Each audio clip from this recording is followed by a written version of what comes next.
they all had to keep on confirming what was revealed through the previous prophets. So there's like a chain of prophethood here, according to the covenant. And it's applicable to any messenger that comes, right?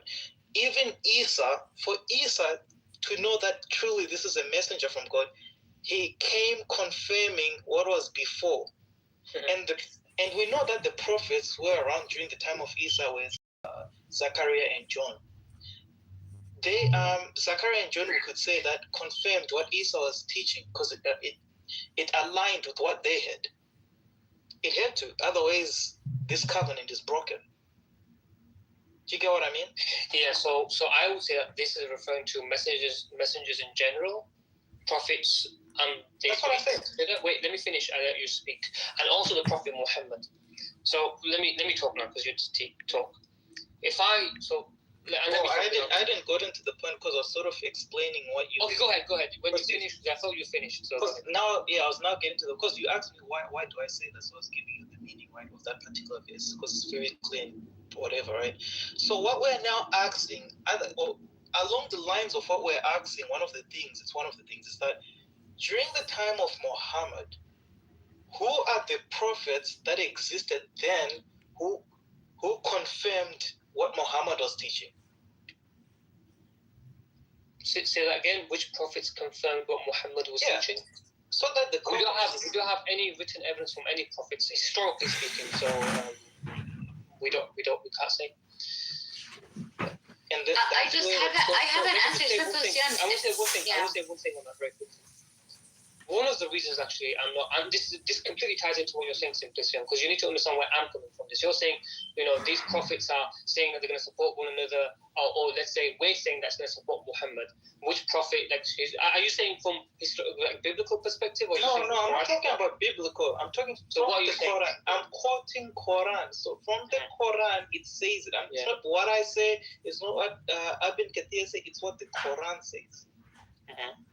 And your question was what was it again? During the time of Muhammad, who were the prophets that confirmed to us that what Muhammad is saying aligns with the scripture and the wisdom, according to this covenant? Why does that matter? Because otherwise this passage is null and void. No. Isaac, he doesn't understand the Quran even. Why is it null and void? Because there's a covenant. Yeah. And this covenant, right, for you to make it applicable to Muhammad, that means they had to be prophets with the scripture and the wisdom during the time of Muhammad, so that when Muhammad... Who said during the time of Muhammad? By the way,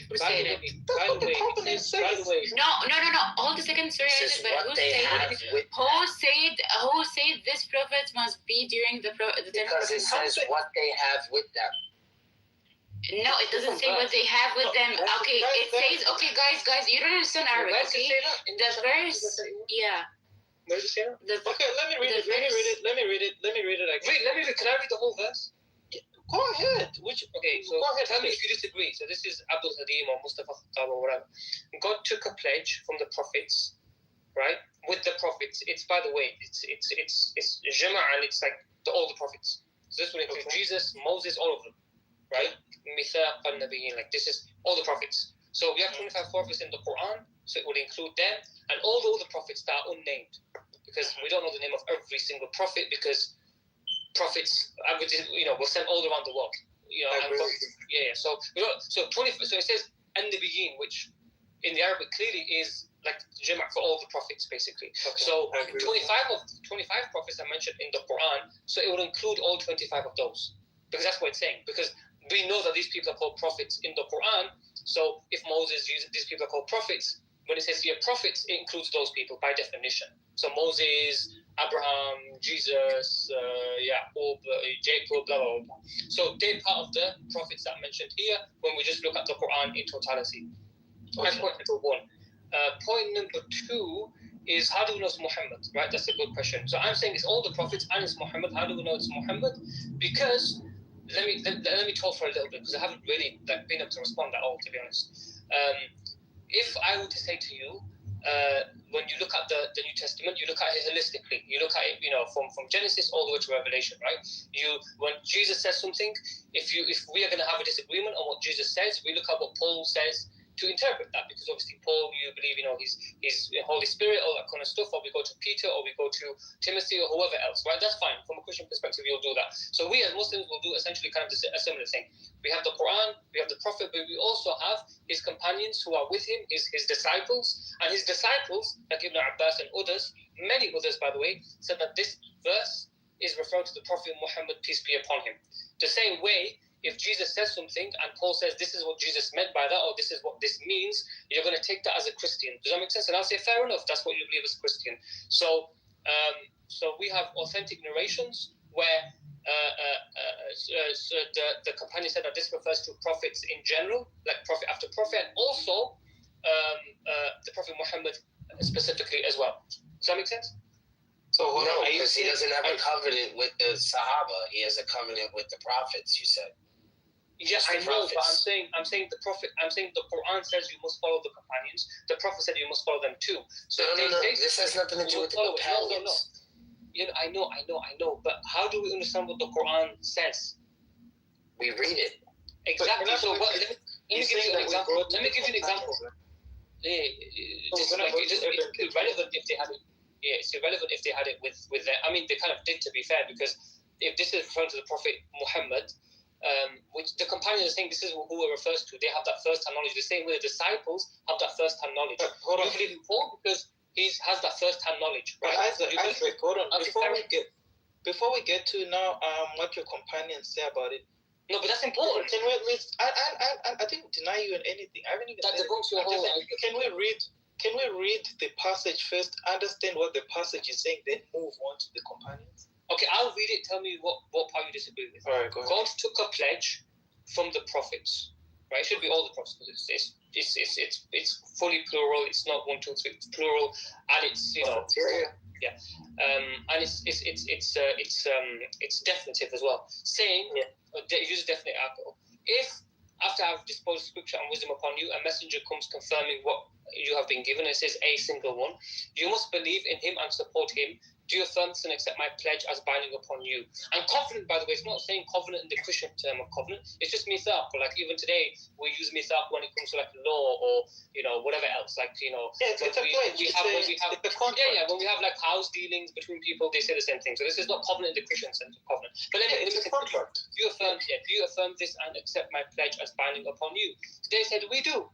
He said, then bear witness, and I too will bear witness. So my argument, and tell me which part you disagree with this. That sounds like you're saying creed.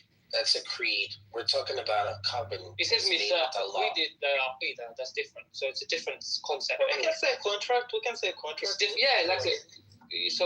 it's a contract because they've been asked to affirm this and accept. But contract depends on how you define it. Anyway, let me continue. So my argument is that this is all the prophets because it says an-nabiyyin. Right, Mithaq al-Nabiyyin, very clear. So, and we know that there's prophets in the Quran, so that would obviously include this. For example, if there's 12, let me just give an analogy so you understand what I'm saying. There's 12 apostles.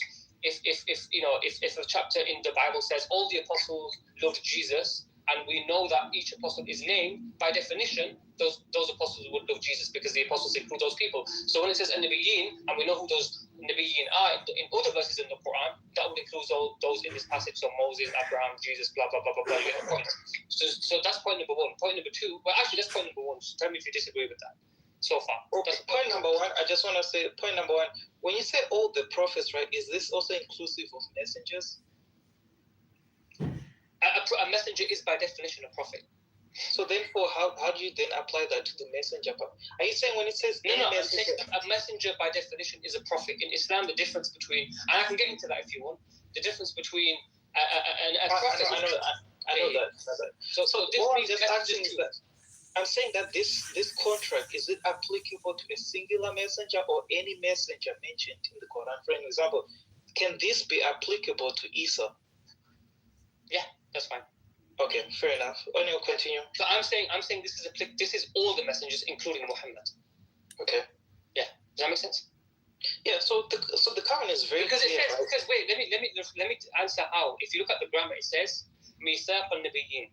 So Allah, God took a covenant or whichever noun you want to use with all the prophets, and it says ثُمَّ جاءكم, so after you. So every single prophet, like if comes after you, another messenger, will you affirm and will you must believe in him and support me? That's what it says, right? So it's saying جاءكم. If comes after you, right? جاء, like if comes, after you, will you support? Let me just finish. If comes after you a messenger, will you support him? Every single prophet said yes. So by definition, this includes all the prophets, including the Prophet Muhammad, peace be upon him, because he's a prophet, obviously. Does that make sense? Okay. ثم and then after you comes جاءكم. So after جاءكم is obviously plural referring to all the prophets already. Well, about Muhammad, we don't know yet. No. That's what it says. Wait, Isaac, but what we do. I've just given you an argument. I know that. I know, bro. What are we doing? I told you that we're gonna start by reading the verse, right? Then we'll get, because you told me you're gonna explain to me why every Sahaba and all the companion. That's a different topic. Forget that. Yes, but exactly. So what I said, first of all, let's understand the ayat first, and then we move on, right? That's what I'm saying. So according to the ayat, this is what I can agree with, right? There's a condition there. For an example, and this is the question that I now have. Let's say Isa, he comes, right? Because the contract says that if a messenger comes to you, confirm what is with you. It didn't say that. It says a prophet. What is it? It says a prophet. No, it's what are you sure? It says whatever. Yeah, it says an-nabiyyin. It didn't say rusul. It says an-nabiyyin. Rusul is messengers. An-nabiyyin is prophets. Nabi is prophet. So you're saying that in the original Quran, there's no such thing as messenger? No, bro. Rasul is messenger. Nabi is prophet. This is not complicated to understand. Oh. But it says of the book of wisdom what comes to you. It says Nabiyyin, bro. This is. I thought you knew the meaning of Nabi. Just quickly Google it or something. Let me bring up the. What's the meaning? Let me put it in my PTR. What's the meaning of this? Give me a second. I need to charge my laptop to charge. Is it in your PTR? Yeah, hold on. I'm putting it right now. Just give me a second. Head from color. I need to go in like 10 minutes anyway because I got work. All right. Go. It's in my PTR. That highlighted one. What is that? How do you read that? Okay, that's a messenger. So that's what it says, right? No, but that's not what you said. That's not what you said. You said Allah made a covenant with the messengers. It's with the prophet. Oh, okay, a contract. Sorry, not a contract. Yeah. No. But you said with the messengers. That's what it says. No, it says with the prophets. Oh my gosh. Oh, sorry. No. So now I'm talking about the content of the contract. It says that. So keep in mind. So read it from the beginning. I get it. When Allah took the covenant of the prophets. Yeah, last time you said messengers. That's what. Sorry, my bad. Maybe that's. Yeah, it's fine. Continue. That's just important. Yeah. So it says that whenever I give you scripture and wisdom, and there comes to you a messenger confirming what is with you, then it tells. It doesn't say with you. It doesn't say. Where does it say that? Confirming what is with you. Where does it say that? In the. It says. It doesn't say that. It says confirm that with you. Yeah. Hold on, it's in my PTR. It's in my PTR, bro. Let me read it. In my PTR, bro. Let me see which one. Wait. It's not in your PTR. It doesn't say. Let me take it. I'll take it. What is? Let me take it and put it. It takes a minute. Give me a minute. Crying out loud, my phone is going on. Choose. I mean, Mustafa Khattab, M.A.S. Abdul Alright, I put it in there. Al-Hilali Khan, that part.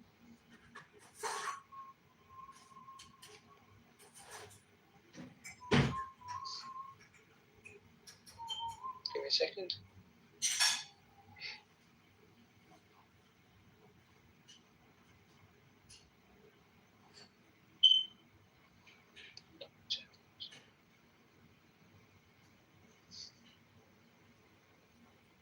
Or should I just take a PT? I'll just take a PT of the whole thing. Hold on. Let me just take that. Yeah, I'll just take a PT of the whole ayat.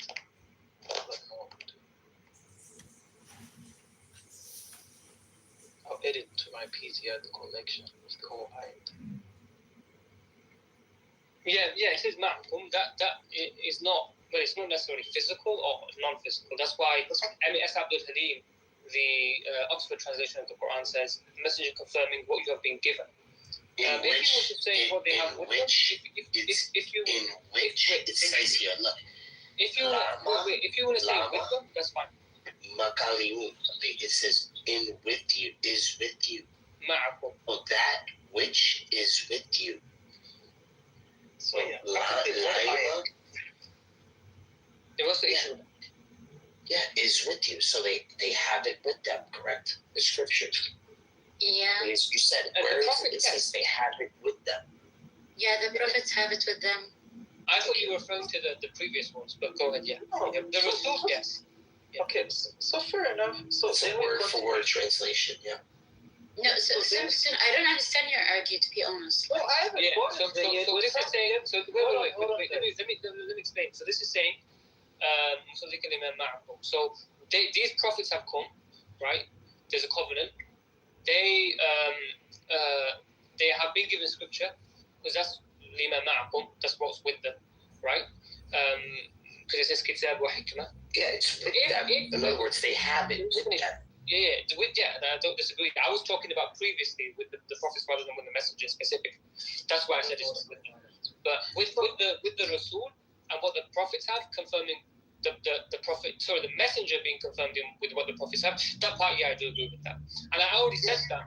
There was chapter 7, verse 57. Chapter 7, verse 157 says the same thing. It says, so that is with them as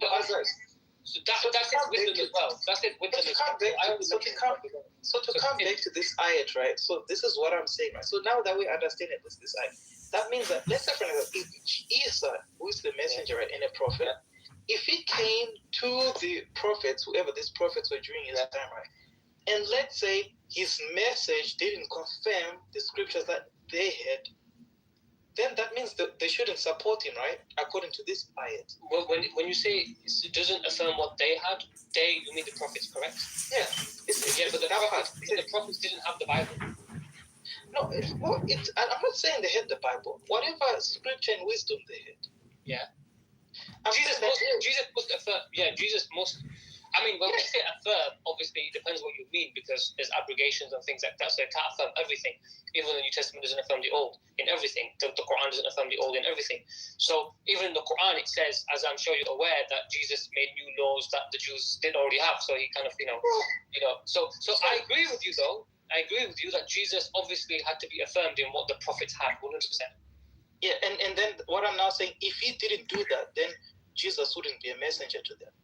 Yeah, of course, yeah. Okay, great. So that's the current apparent understanding that I'm getting so far. That's what I understood as I read this ayat. So now we move on now to the other part now, where we're now saying that. But okay, now first of all, it doesn't say every single one. It doesn't say every. Yeah, I want to understand that part. Where do you get that understanding from? Because here it clearly says that confirm what is with you. But where do you get this understanding that now says not everything? Where are you getting that? What do you mean? No, for example, let me give an example. In the Quran, it says that when Jesus came, he abrogated some of the laws of the Jews. So by definition, he can't agree with everything. I mean, we believe in abrogation, obviously. We believe that different societies in the Quran have different sharia. So I'm completely aware of that verse in the Quran. When I say confirm everything, then I'm just example what I mean by that.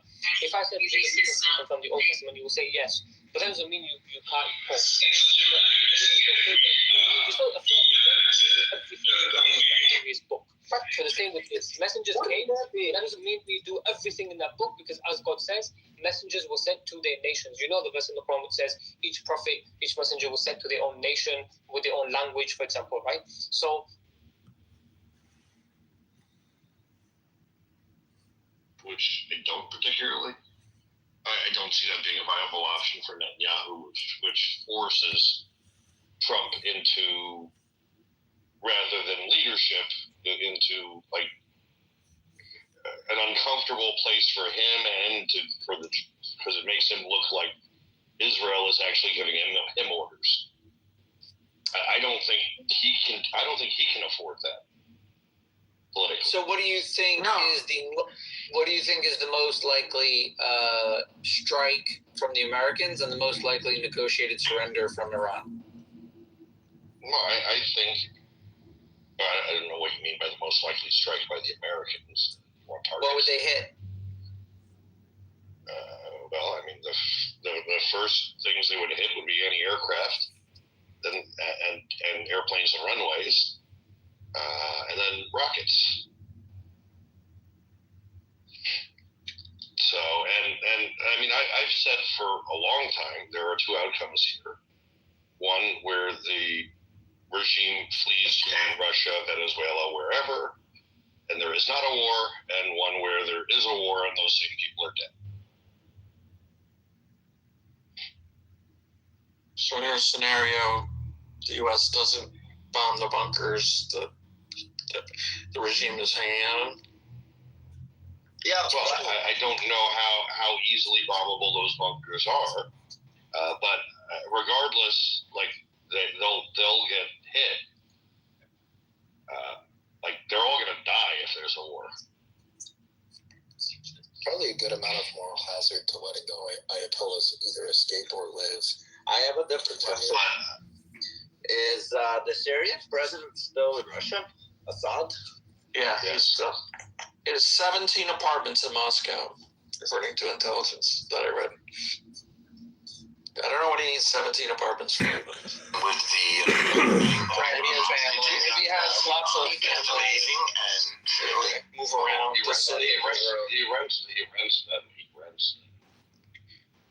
They're not. Yeah, he has access to. Oh yeah, you think he's got like a side hustle? No, I think I don't think he needs the money. No, I think he moves around, so no one knows which apartment he's in at any given day. I think that some of the apartments need to be occupied by his decoys. Hmm. Maybe he has to house his bodyguards. Maybe. He's got plenty of stuff he's got to deal with. You tried being an exile. Dictator in exile. That's tough. Yeah, it ain't so easy, buddy. And it sucks to be in a cold weather country when you're used to the Middle East. Well, question is, how many wives does he have? Former life? Weren't you an exiled dictator? What? I think Was I an exiled dictator at one point? At one point. Not yet. Why? Just checking with his wife. I don't dictate and I don't exile easy. I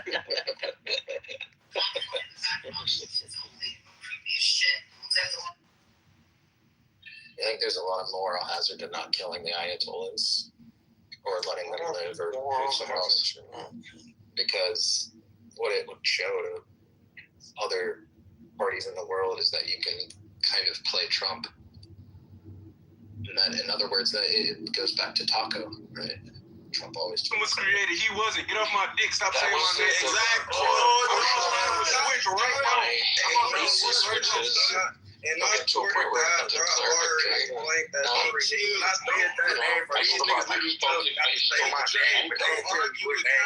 agree. They really have to shy away from, a big display of military force.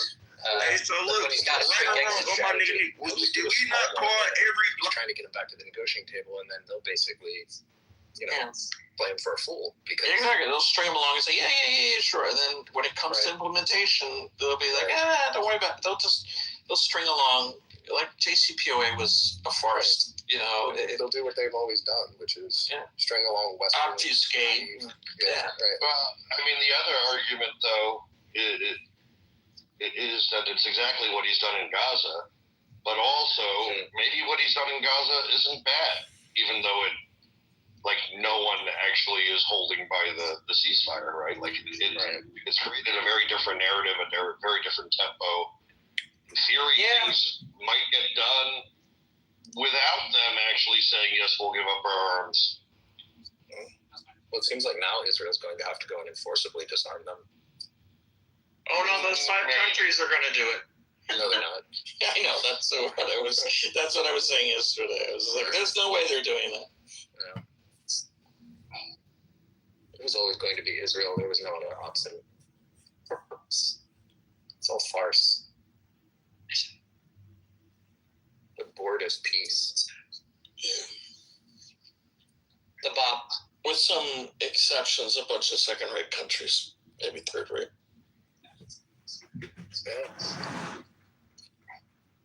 How dare you insult glorious Kazakhstan? That's the first one that came to mind, Kazakhstan. Kazakhstan is like potentially very well suited to take that role.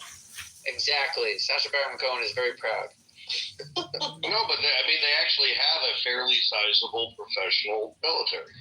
I know. I hear. Disinterested. They're there. Disinterested.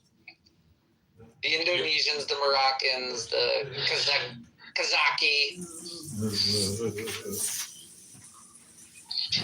And then we had, the Kosovo soldiers. Buffalo soldiers. That and Armenia are the stretches for Kosovo and Armenia. Armenia is one of the five? That's right. Armenia preventing Armenian genocides from occurring at all. Did Israel prevail in keeping Turkey out of it? Yes. Yeah. I guess they did. Okay, that's good.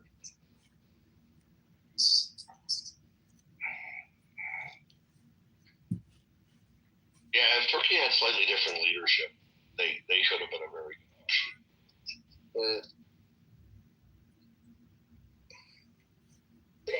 Yeah, dictators really suck. Yeah. Knock it off, dictators.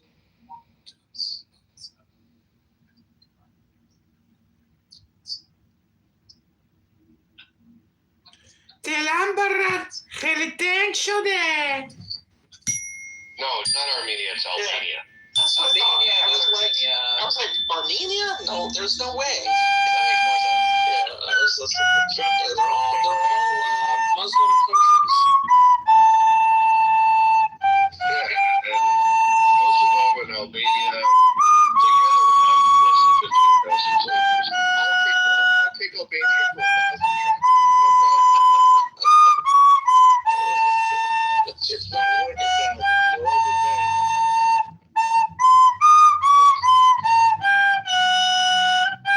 You're overpaying.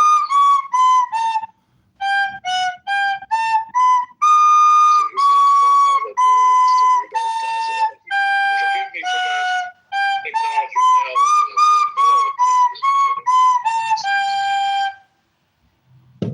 I mean, there are a lot of the steakhouses around here, and I never feel a Muslim presence, so I'll let them be the leader in that area.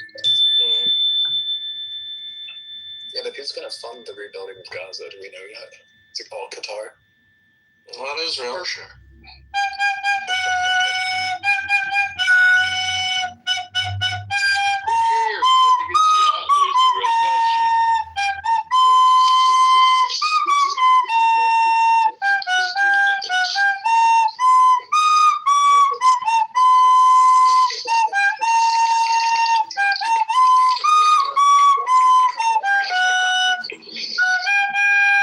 They'll build the area, right? They're going to start with camps, and they'll get some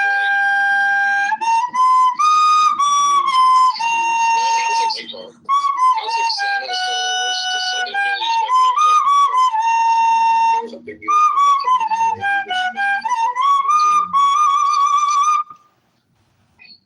Kazakhstan has to patrol Gaza City.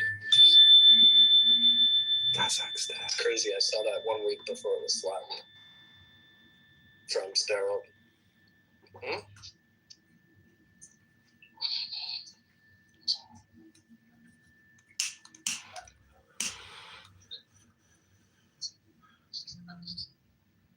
It'll be fine.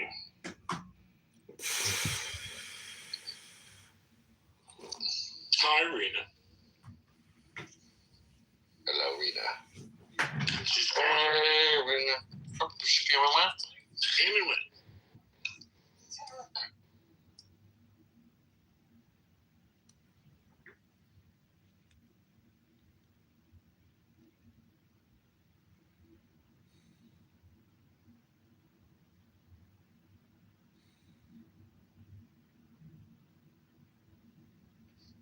And she danced like she had never danced before. And there was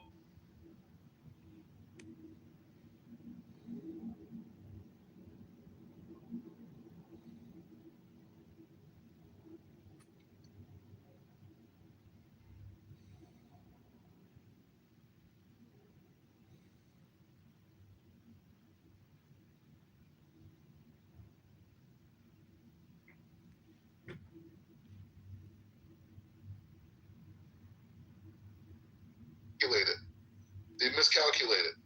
We don't care about nobody. Until Hamas disarms, Rabbi, I have a question for you, if you don't mind, right?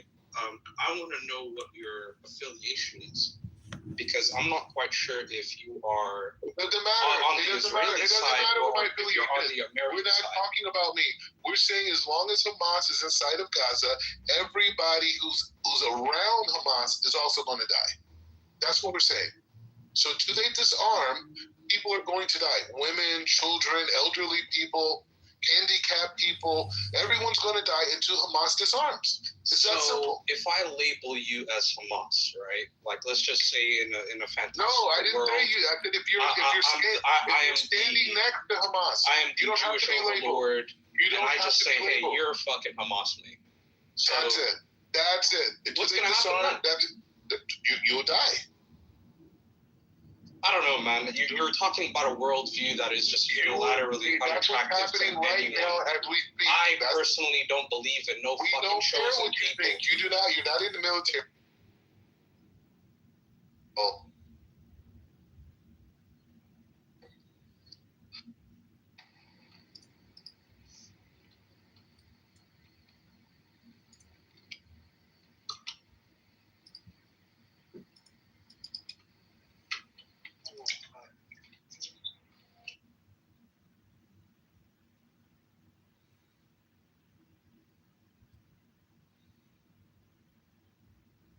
It filters What are you talking about? your interactions. I'm just saying, if you're around a lot of people that you feel are just not registering logic or reason, just ask them. The thing is, the thing is, Illumi, that even if repetitively punish, you don't have to exile. Even that's not the point. The point is that as long as they give me a mic and I have an opportunity to tell the truth, I will, because that's the most important thing. We must not allow them to perpetuate and allow their false narrative to exist. And on my dead body, will they ever get methodology to actually because make this actually happen. At the end of the day, we're going to have to get justice if we're going to ever have peace. In order to get justice, one of the first things that will have to happen is acknowledgement. In order for that acknowledgement to happen, I'm going to make sure very well that I have all the proof that I need, that they were told in real time what was happening, and they ignored it, and they have to be accountable for that. Can I answer this? So there's a method to my madness, whether you think it's emotional or not. You know what, Jake? Actually, this might be accountability that they might have to face is something that you yourself, unfortunately, in like you just expressed, experienced in a minor way when you. Hello out there. Who's that, Tampa? Tampa. Name this room, CM. Welcome to Iran War Now, CM. Hey, AKA name this clubhouse room. You want the green bean? Put your guess in the chat. You're going to get about 10 to 30 seconds of each room, and then you tell me which room it is and who's speaking. Next room, here we go.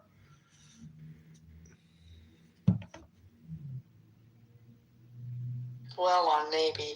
I don't know. Anyone else? Does it maybe do it for you guys?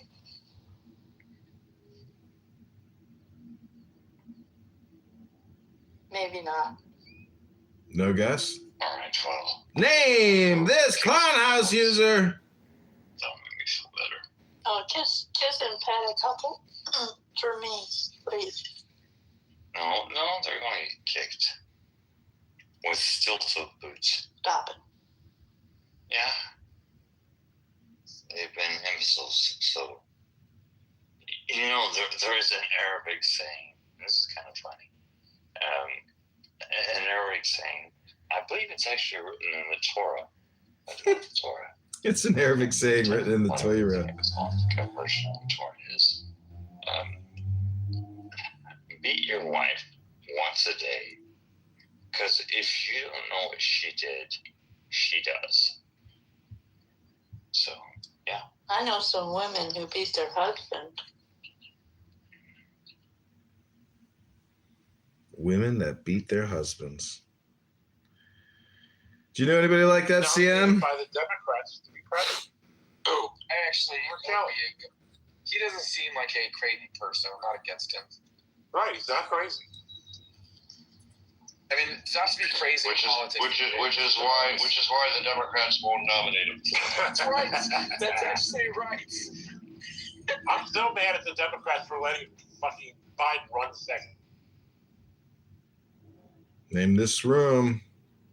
You got 10 to 30 seconds, CM. Go ahead. Name this room.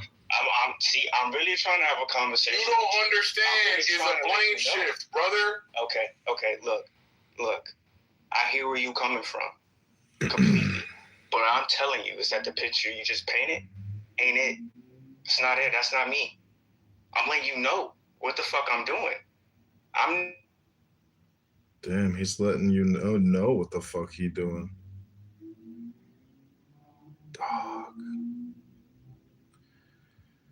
We've expanded operations even more today. More than ever before. Sometimes these things can be upsetting. But there is capital punishment in the eyes of the Creator. So what about the jihadis that were taking innocent people's lives? Should we also have that same punishment for them? Yes, if they are taking innocent people's lives, then yes, that's actually, we are against, it violates our Sharia, so there's no such thing as jihadists taking innocent people's lives. So, but there is also casualties of war, but again, we are in no way or shape or form does Islam condone and this is, we have this backed in authoritative statements, so this is deduction. So, yeah, no other religion has this. Also, I wanted to make a statement that we have been condemning jihadists, ISIS. We don't condemn jihadists, we condemn terrorists who target innocent. Exactly. Yeah, that's what I meant. Wait. I'm not finished. But what I've seen on the other side is that not a lot of Jews are condoning, are saying this is wrong. What is happening in the West Bank, especially right now, what's happening in the West Bank as we speak, the fucking genocide that happened. I'm not finished. The genocide that literally happened in 4K in our eyes in Gaza Strip, and was there for this and that, and now you guys and a lot of people in Israel are trying to do this thing like, did Palestine even exist? Is it even a territory? This whole gaslighting and erasing history. And this is why people like me and myself, I'm not finished. Sheikh, shut the fuck up. As if we even showed you, that is going to register. I promise you it won't register, bro. Let her finish, bro. All right, slow. My thing was this, I don't understand the pacifist mentality of some of these people, because in one instance, they want to condemn the deliberate bombing and targeting of innocent women and children, but yet at the same time, they deem justice would be locking someone up. Yeah, okay, life, but yet they still able to eat, watch TV, have civil rights. Because when you're in prison, you don't lose civil rights. You lose your liberty to be free, but you're still going to eat. You're still going to be able to exercise. You'll still be able to read books. You strip that from innocent people. Why should you not get capital punishment now? And I agree, and Emrose can't justify that, unfortunately, and she continues to dwindle or spiral. You want mercy for your people. For your people, they got to give mercy to innocent people. It doesn't work that way. No, she's holding to a liberal value, against capital punishment. You got it. This is not the way of justice. I've been trying to explain that to her logically and trying to showcase to her that her ideals are subjective. She cannot impose them on other people. She can feel that this is strongly what should be a human right or a human dignity. But again, there's no way to logically prove this. And so, again, it's pointless to argue. Well, how do you wait. What you're not understanding, these people lost their dignity. They forfeited it when they killed innocent women and children. Computer. But I'm saying one emotional appeal is enough. If the whole theme is emotional appeals, then just stop debating. Where does it go? Because I'm trying to go. Where do you want to go? I wanted to say hello. Hi, Maud here. I just wanted to say assalamu alaikum. How are you Wednesday?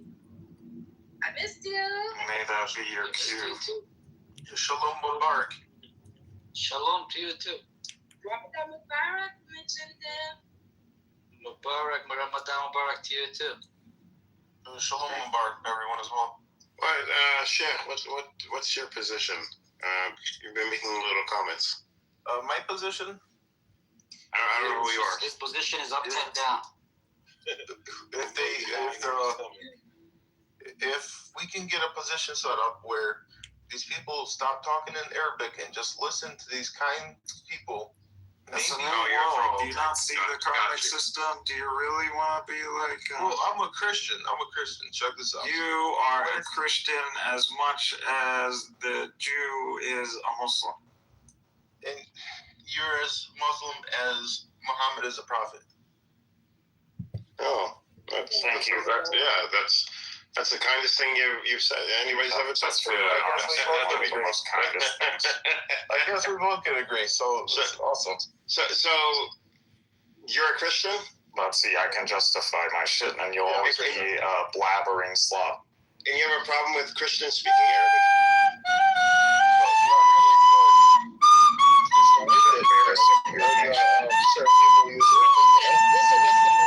We use it as We're in a real debate. If you don't want to debate, and if you're trying to joke, get the fuck out of here. This is a very hard to tell. He has a profane name written in Arabic too. It's weird, huh? Yeah, okay, my friend. Yeah, okay. All right. I mean, I've already said whole thing. Suck my Look, I'm kind of rattled by this. I'm sorry, but the idea that justice means executing people is abhorrent to me. I'm sorry. I fully acknowledge the need for justice, but to say that the only way أنا ماليش دخل. أنا راح أطلع عن ديني إذا هي بترجع بتحكي لي حاجة emotional. I'm done. You've reached my limit. It's okay. She could be emotional. That's fine. I need 3 more hours to give it to you straight. She's a pacifist, so she's coming at it from that. No, it has nothing to do with emotion. It's a moral perception. It's a value. Capital punishment. Nobody. It's your subjective value. Stop putting it up my ass. Stop shoving it up my ass. But it's not an emotional argument. It is an emotional argument. So you're saying it's a logical argument. Wait, I'm sorry. Isn't one of the first commandments? Isn't it one of the commandments? Thou shalt not murder. Let it finish. Who the fuck died and gave you the right to kill people? Can you go figure out your ethics first, Ambrose? Yes, I don't believe you can kill people. No, I actually think like an academic system of ethics. Well, she is coming at it from a pacifist, though. She's coming from an idea. Edward, she's coming from an idea. A pacifist is an idea. It's a. Yeah, no, I'm saying she is coming at it from a perspective. Can we just settle this? And Rose will say what she wants. She'll land her plane, and then cynical. I interrupted. I'm sorry, but I think there are. No need to continue to and you don't even need to make them because the U.S. is full of legal analysis, moral analysis, ethical analysis of why capital punishment is wrong. There are theological arguments against it, and personally, I agree with all of them. Capital punishment is never okay. And the idea that the only way to achieve justice is by executing people is horrifying. Okay, when someone comes and executes your family members and you still feel that way, then I'll take your opinion into consideration.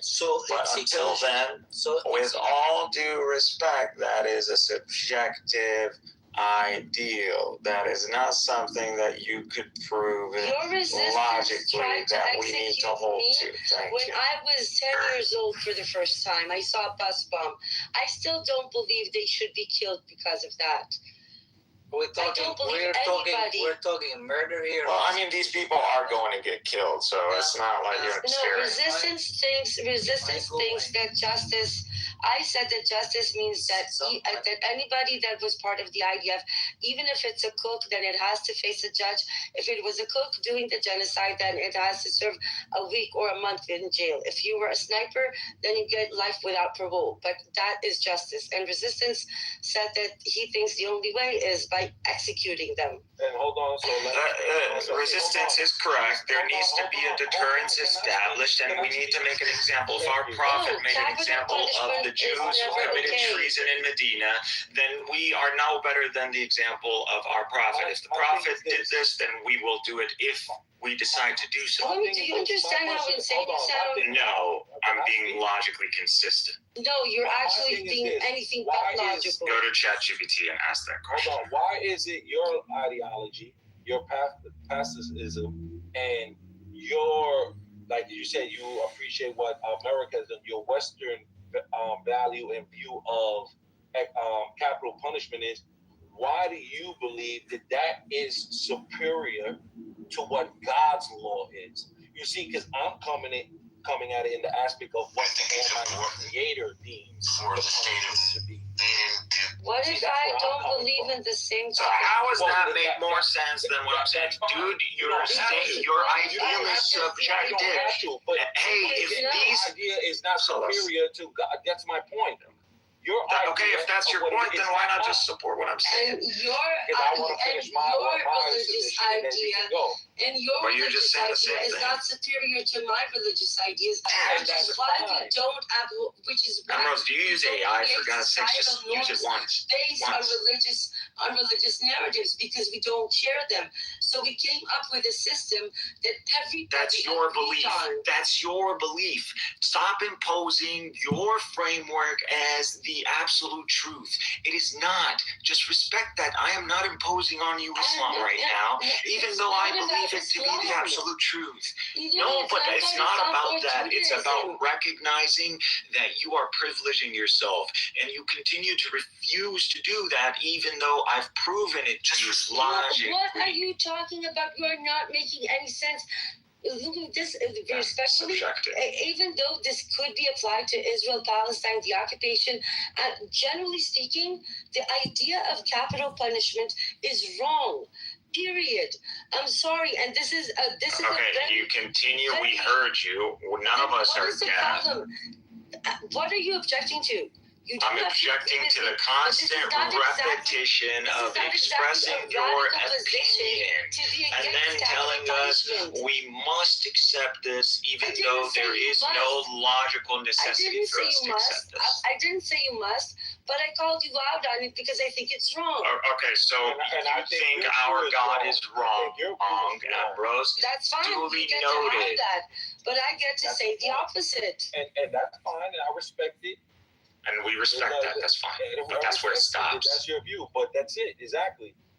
I believe that's subjective, and we agree to differ. And I also believe that the people in Israel, the ones who support the Israeli government, the genocide, the apartheid, the occupation, I believe those people need to go through a catastrophic. No, there needs to be justice. You just said it. Justice. What is justice to you? Divine justice, in accordance to the Torah, in accordance to their own law, as our prophet ruled. As our prophet ruled. Resistance has to give you the same answer. What is justice to you? What does it mean in practice? Justice to me is that the Israeli government and every IDF Everyone. I don't care. Even anyone who serves in the IDF, anyone that supports the Israeli. Father God, man. All must be executed. They all must go to stand Jesus fuck, you're talking about killing millions. They kill millions. You shouldn't. Who told you to come to the Muslim Holy Land and kill a lot of Muslims? Yes, this is the price. Come on. We decide to execute your male fighting population.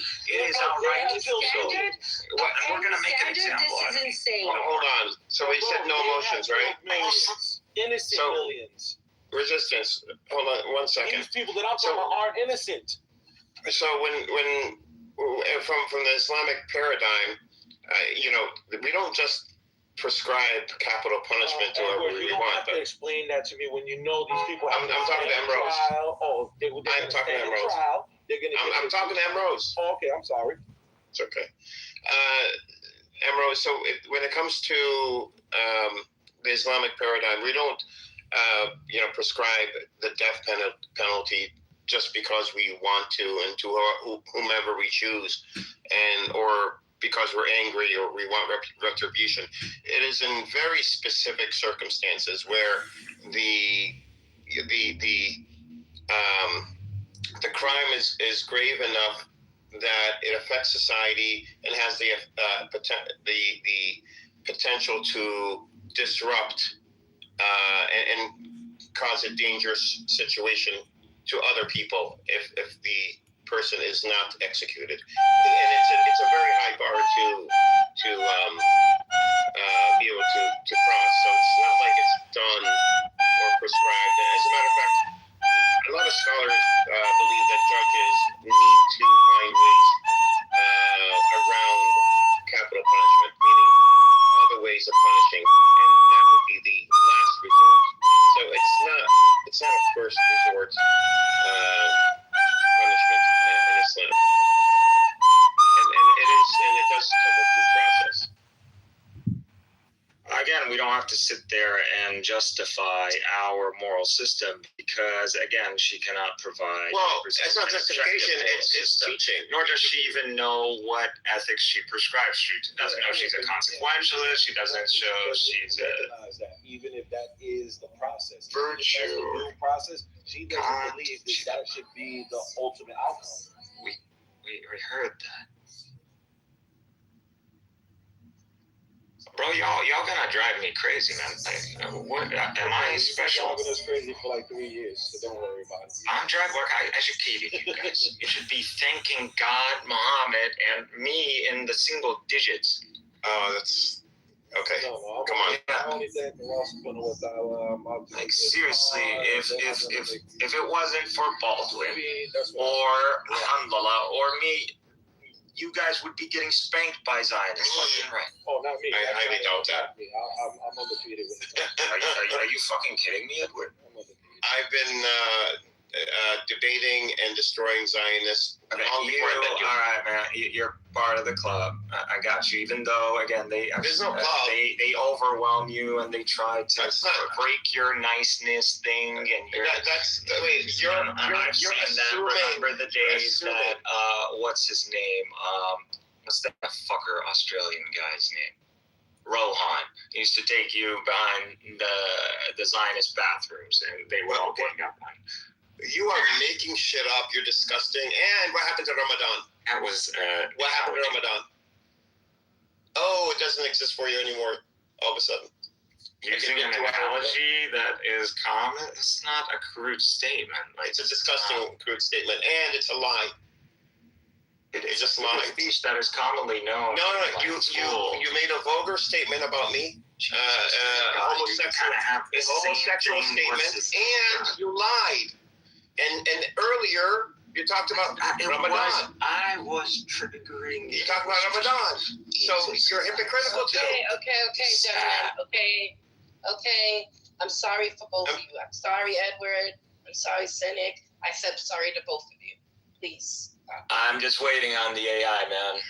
Can't wait till they integrate that. that shit starts like scoring, it will be so gamified then, and we don't have to do these fucking pedantic, subjective tango. And then we could thank you and the prophet and God all in the same sentence. I don't need your appeasement. At that point, I just need the game theory. All right. Resetting the room. Look, just get me my computer. That's all I care about. Is Iran going to kick Israel's ass?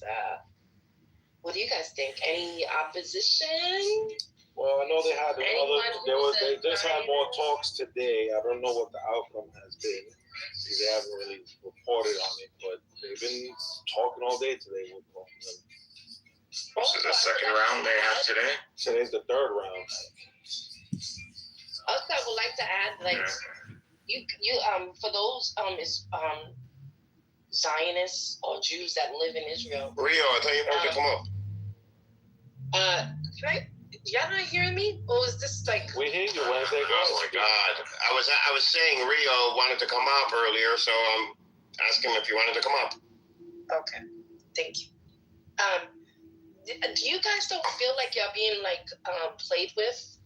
Like, if the United States decide to go to war with Iran, American lives, yes, soldiers will be affected, but not as civilians, right? You guys will be more affected, and the surrounding Middle Eastern countries. Shouldn't you be fearful of Iran? I mean,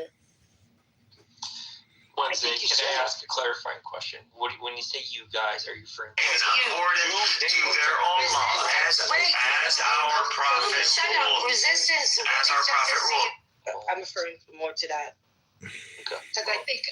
Well, she really just got followed. So everybody is talking about some kind of software on their phones. It's so fucking stupid. People are. Actual mail is the ultimate. And even if the United States does decide to attack Iran, America.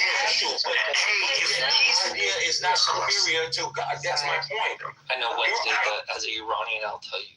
But the scenario that I fear is that because this is the first time that openly the military attacks. Idea is not superior to God. That's my point. Okay, if that's your point, then why not just support what I'm saying? If I want to finish my side, but you're just saying the same thing. They've done in the past where they attacked the U.S. base in Iraq or in Qatar. Those times it was staged. They were given.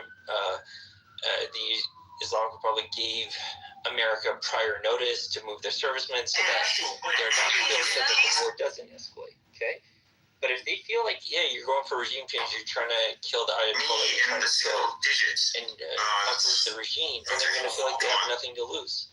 So then why not kill U.S. servicemen? Okay, that happens. What do you think America's response will be? It's going to be a nightmare. In the single digits. And that's the scenario that I'm scared of. That type of rapid escalation. Like, seriously, if it wasn't for or me, people, you guys, it's very frightening. But you know what's going to happen. A lot of people are going to react. Of course. I don't see any other scenario. And by the way, Wednesday, I don't want to speak. Wednesday, I don't want to speak for M. Rose, but she's Israeli. Let her come up and tell her how she feels about this. Well, I did.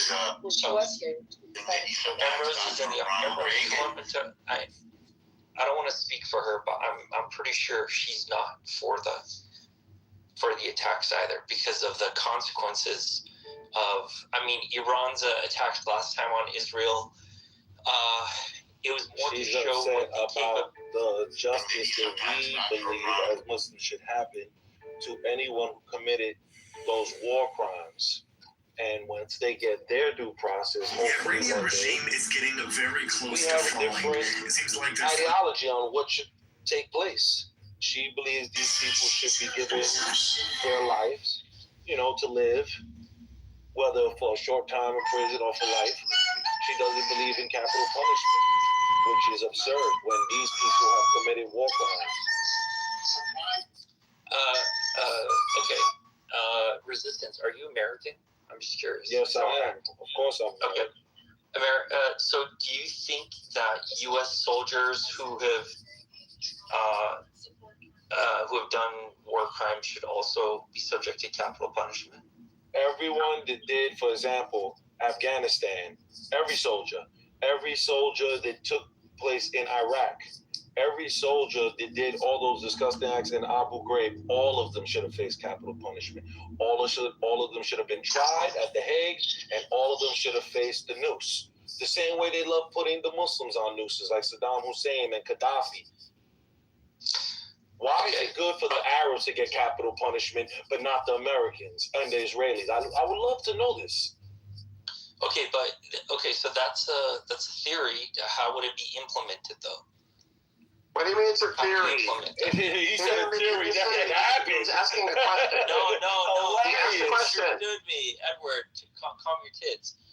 Not the theory of the Muslims or Arabs getting killed. I'm talking about how are you going to enforce that for American soldiers getting killed? How are you going to enforce that?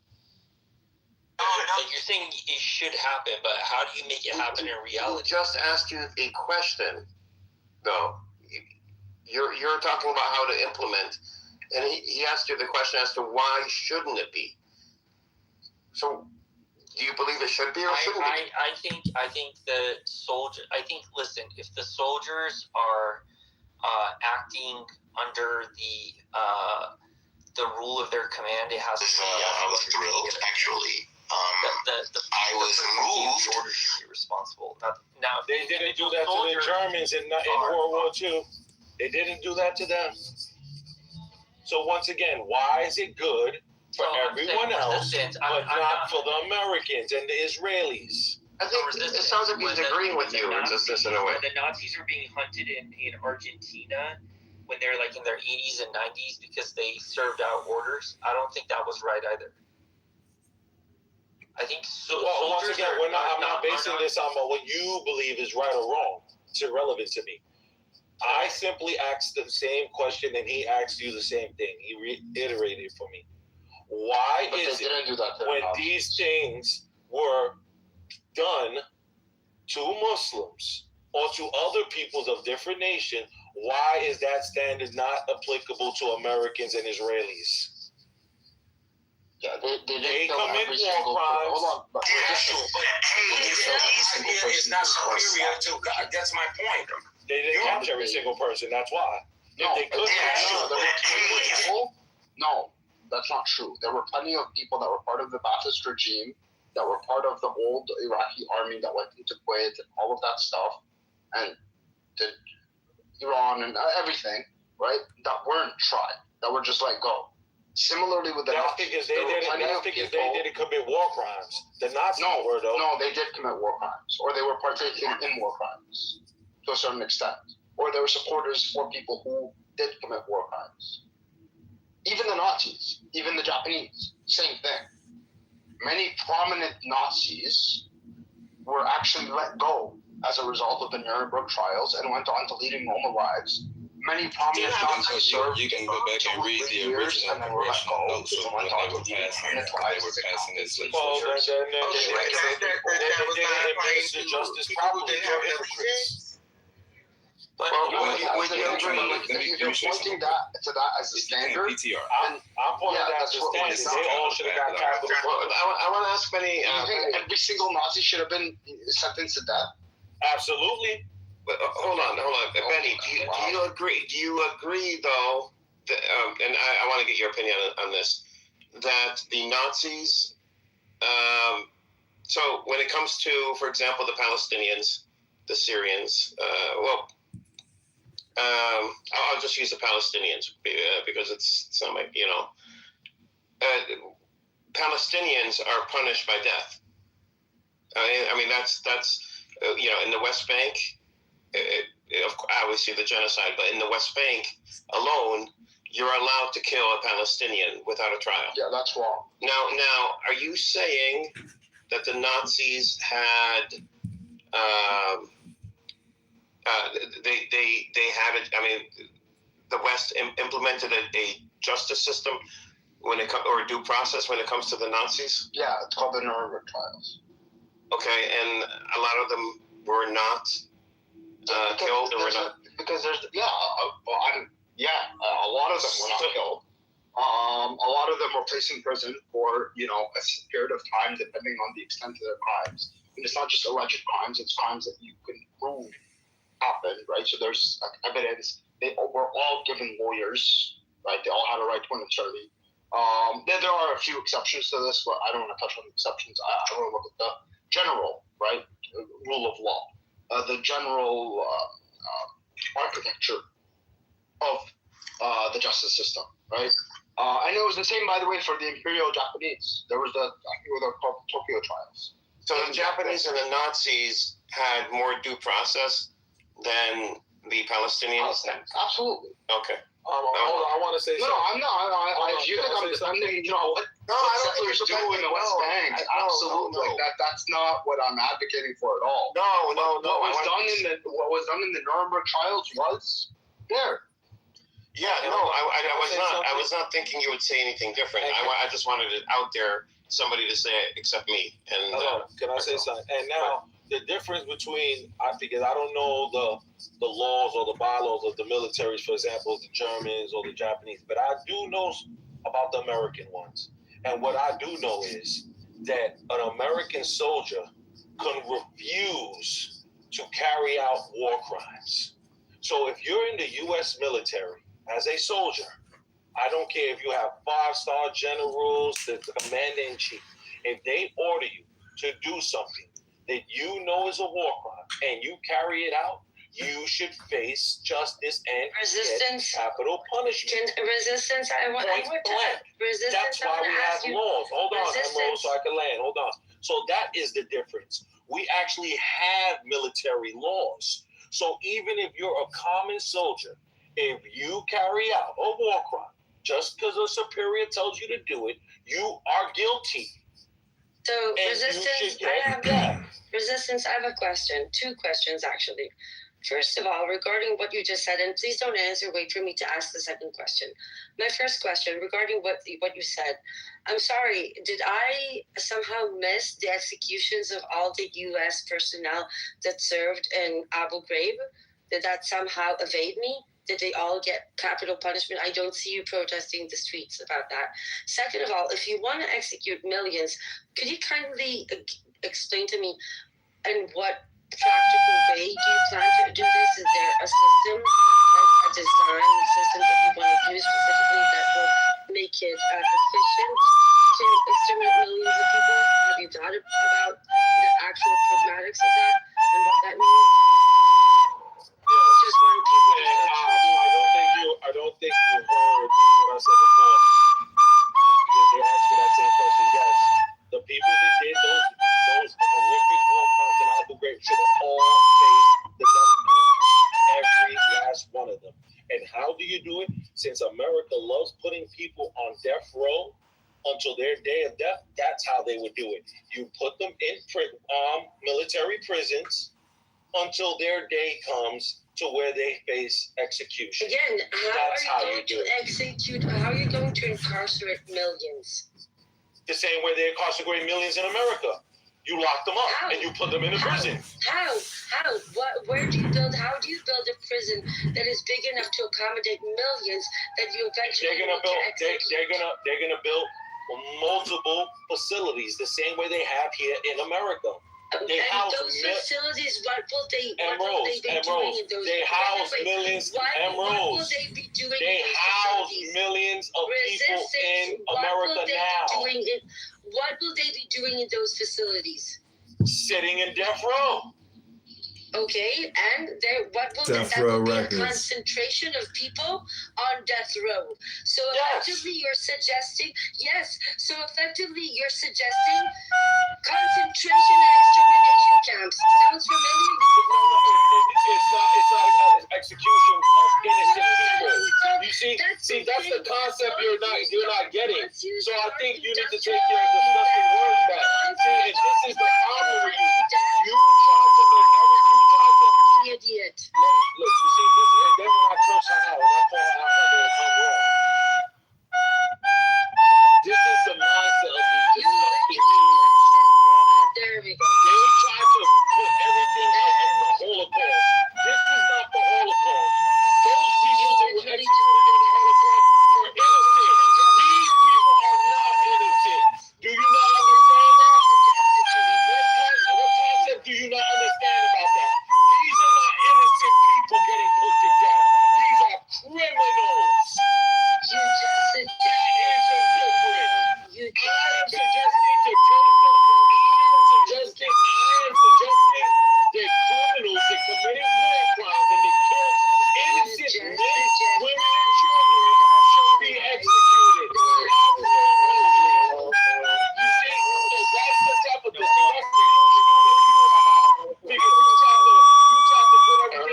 No. I didn't hear any of you say M. Rose. Don't be hypocrites. What do you mean? She was just insulting me. Yeah, she cussed him out first. I don't care.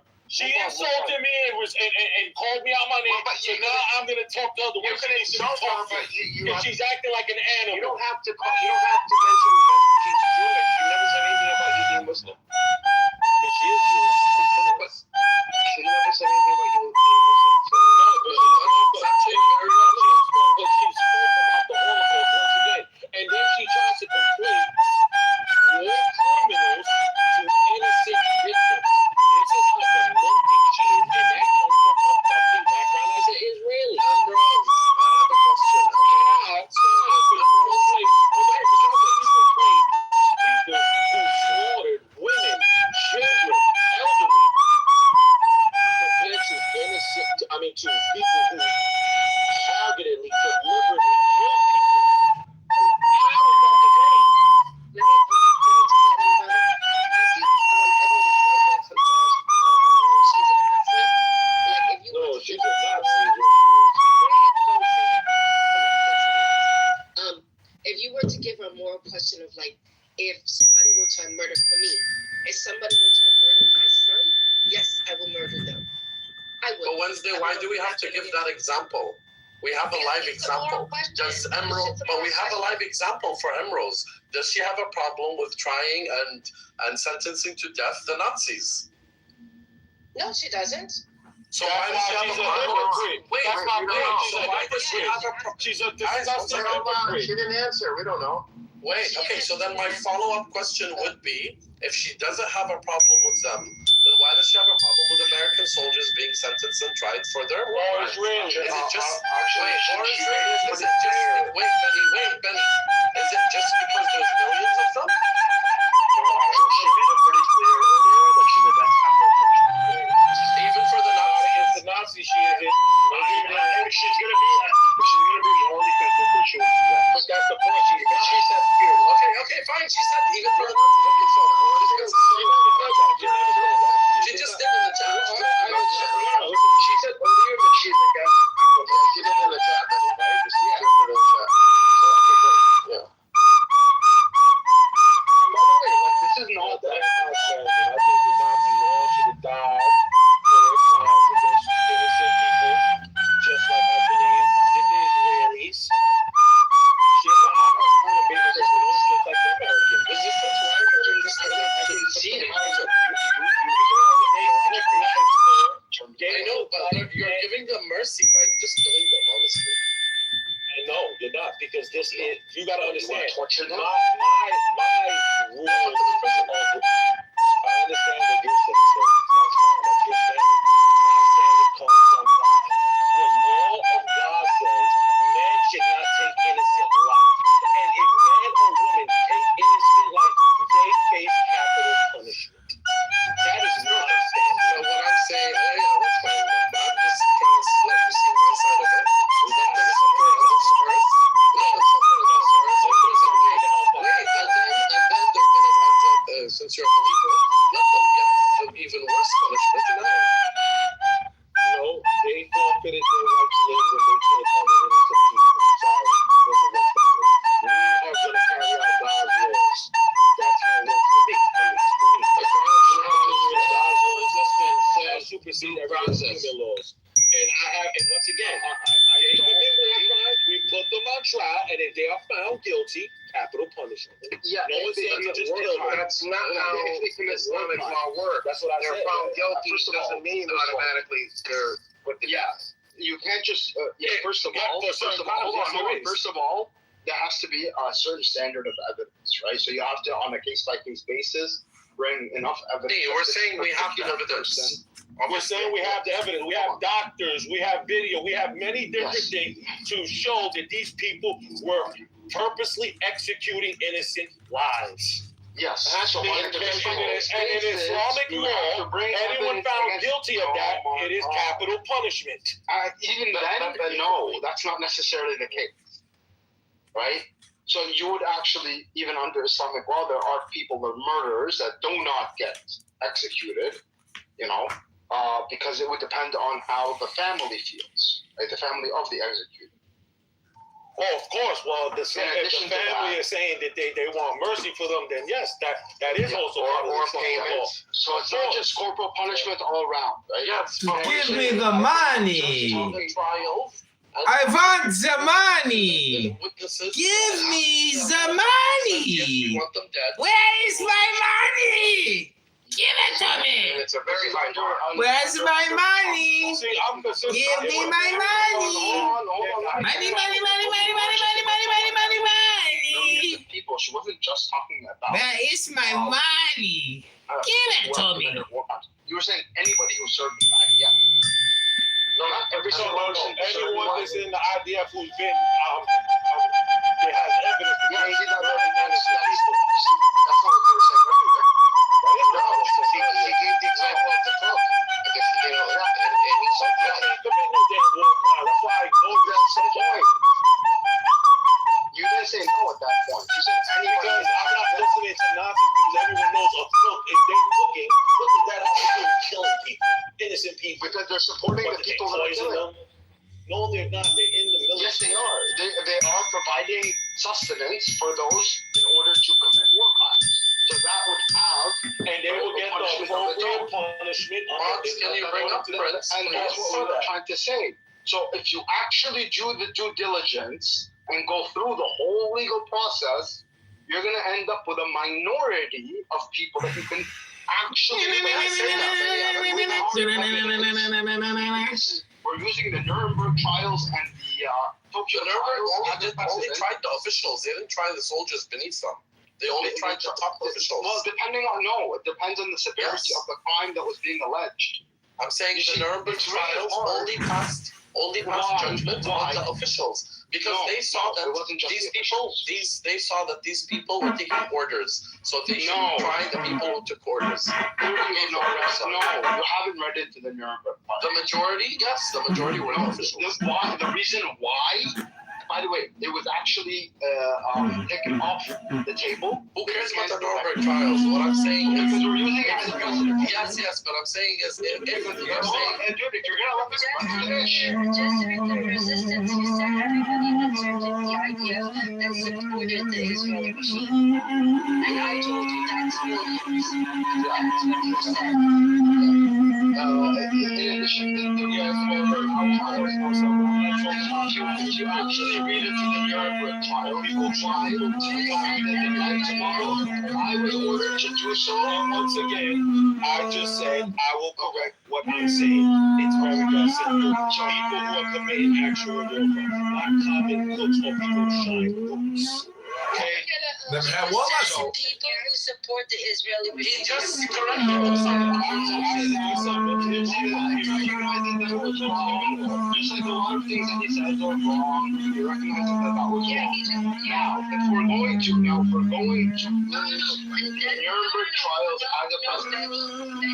Because I sat here and I was very clear, and he said we need to accommodate them, to house them in camps, right? I know. I didn't say camps. I said prison. Where they will be awaiting. I didn't say camps. I said prison. You see, now you're changing my words. Now you're lying. Camps. So that's what you're saying. You're saying camps. I said prison. I said prison. You made the analogy to the camps. You said camps because you want to put everything up in the Jewish thing. The Holocaust. That's all you reference Holocaust is. Places, and I added, yes, where they will concentrate them until. That's not concentrating, that's housing them. Housing them. Yes. How are you going That's to not house concentrating them, that's housing them. Oh, no, it's not concentrating them? No.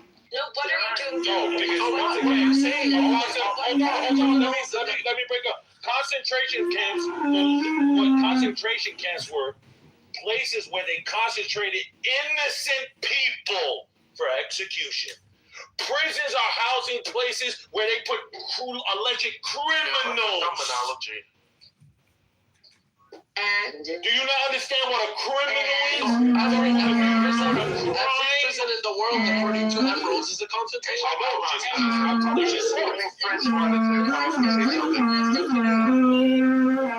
IDF soldiers who kill innocent women, children, and elderly. to trial them. What do you mean? here, so this is how it gets started. That's what it is. We're gonna have a panel of different people from different nations, so it won't be biased. They're gonna present the evidence, and then they're gonna rule on these evidences. And whoever is found guilty. If you stop having the judges decide the capital punishment is off the table, are you okay with that? They might not. I won't be out there. I wouldn't be okay with it. We would have to respect it because that's what the people have deemed. I respect that answer. Hold on. We were talking about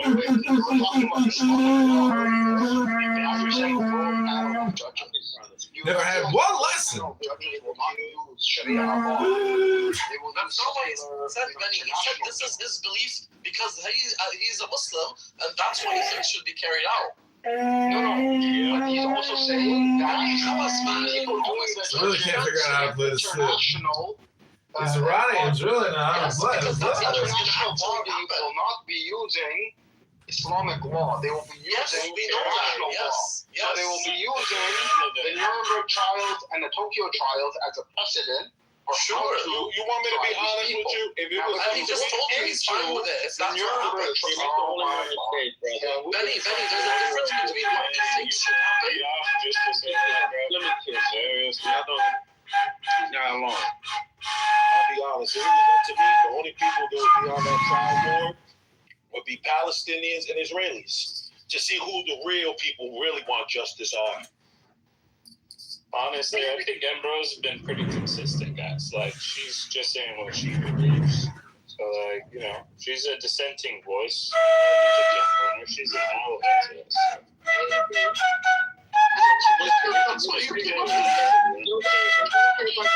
Because I've been waiting for she's an ally for her way of seeking. I find it appealing.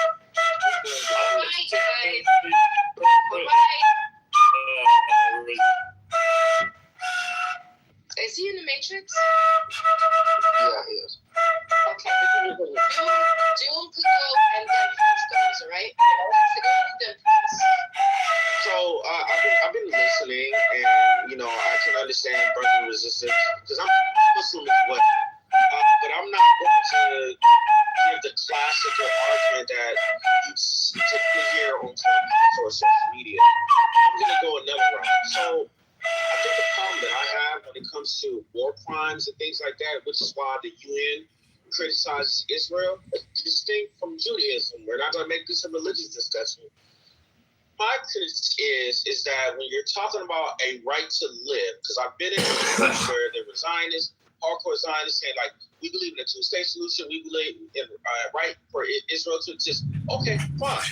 But also have that same right for Palestinians. But when I look at reports of, like, the IDF destroying a water supply that 98 to 99.9% of the people that are non-combatants depend on, that's not defense, that's offensive. You should be punished for that because what you're doing is you are contaminating the water supply of non-combatants. So what if they support, whatever, but the thing is that they're not holding guns, they're not pointing rifles at you. What they do is that maybe they're pissed off people. That happens. When a hotel or a housing complex is bombed and a father has to pull his child out the rubble, but he's poor and all this and that, you have to understand that breeds hate. I don't mean to sound like a Jedi or a Master Yoda, but it's like that brings hate. Hate leads to anger. Anger leads to suffering. Or I'm kind of spinning that around, but my point is that I think for those who support of the Israeli government have to understand the hatred that some of these poor people have. Because they don't have no education. They are very limited in resources. What do you expect them to do? If someone says, hey, Bernie, or Mr. Doom, by the way, if you do this, if you bomb this Israeli complex, God will give you paradise and surround you with a surplus full of things. That might sound like a good idea. That's a sweet deal for the average poor person because I have no hope. I have nothing. But for someone that says, well, the Palestinians need to understand our plight. It's like, no, this is not a one-sided argument. You need to understand there are people that are suffering on the other side as well. So I can understand Mr. Resistant's point of view. That's all I wanted to say, and I'll crash slam my jet. Respect, bro. My takeaway is now I understand fully why the. It's not your turn. It's Prince's turn. Okay, Boricua. Thank you. Okay. What really matters in this conversation is who have the power. When your mic is shit, bro. Yeah, word, bro. Come on, man. Yeah, do you hear me now? Yeah. We can also hear the background noise. I'm not sure. You're in the club. Is it super bad? Yeah, you're in a club, man. I'm at the gym. Yeah. Can you hear me, or should I say it? We can hear you, but we can also hear everything in the background. Yeah, but we could. Yeah, go ahead. We could hear you. Okay. So the real question here is who has the power. When the Western Allies had the power, the Americans had the power over their mainland. They put the Japanese in the internment camp, and it was used to be normally fire. Later, not so much. That's fine. When the Allies won the war, they did Nuremberg trials, not based on any legal precedents in the past. They only made it up as they went. For virtuous justice procedure, but there was no legal standing. Anybody who looks at the proceedings of both the Turkey trials and the Nuremberg trials know there was no legal foundation for the trials against the Nazi leaders and the Japanese imperial. And I'm saying this to say, when it comes to Palestine, we should be punished. What matters to us is power. Now, if the dynamics of this world continue with Palestinian liberation, then we'll have to comply by international norms that are sometimes used and sometimes not used, depending on how superpowers, depending on the interest of the superpowers. And we're no different than that. So spare me the hypocrisy. We're no different. The United States went into war, invaded Iraq, and resulted in over 1 million dead people with the existence of international. It did it because it has the power. Now, I'm saying this to say, if we have the power, I don't give two shits about international law that doesn't protect people just because on the basis of interest of nation states that have power. So it doesn't matter. You can take your international law and shove it up your ass. It didn't save the million Iraqis, didn't save the Afghans, didn't save the Somalis, didn't save the Gazans, didn't save the West Bankers, right? Didn't save the Lebanese. According to the machine, man, someone's waiting their turn. According to Islamic laws, every single individual who aided and abetted, I don't give a shit if he was a cleaner in the army, we have the right to take the life. That is according to our Islamic teaching. Now, whether or not we take the life is up to the Islamic court and the ruler. But the justification for exacting the capital punishment on them is there by God. So that is my position. If we have the power, we can take out every single capable combatant who, from your paradigm, would be considered not combatant. Thank you. Prince AJ. Yeah, my takeaway from this room is that now I understand full well why the Umayyads cautioned against converting non-Arabs to Islam.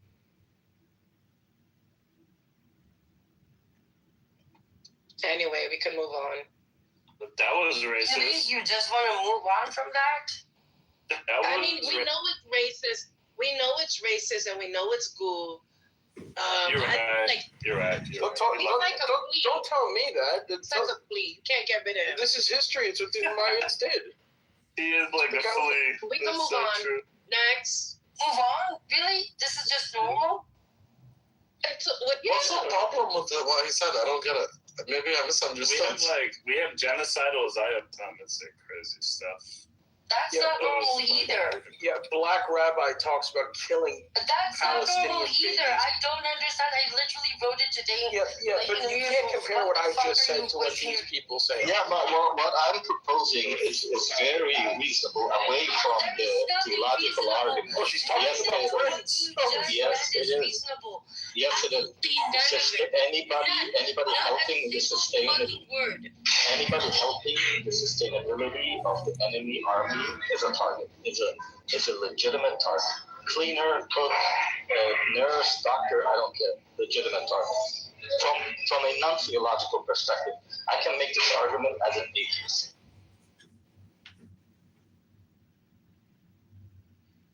Bro, let the women speak. I'm tired of hearing these guys talk. Oh, why don't you speak? You're a woman.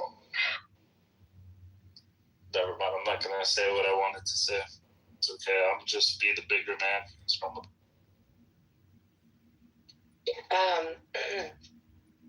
Whoa, I didn't realize how many people are in the room. Sorry, I was feeding on the. Yeah, we should just churn up the numbers so this way we take all of Amir's audience. I just want to be very clear.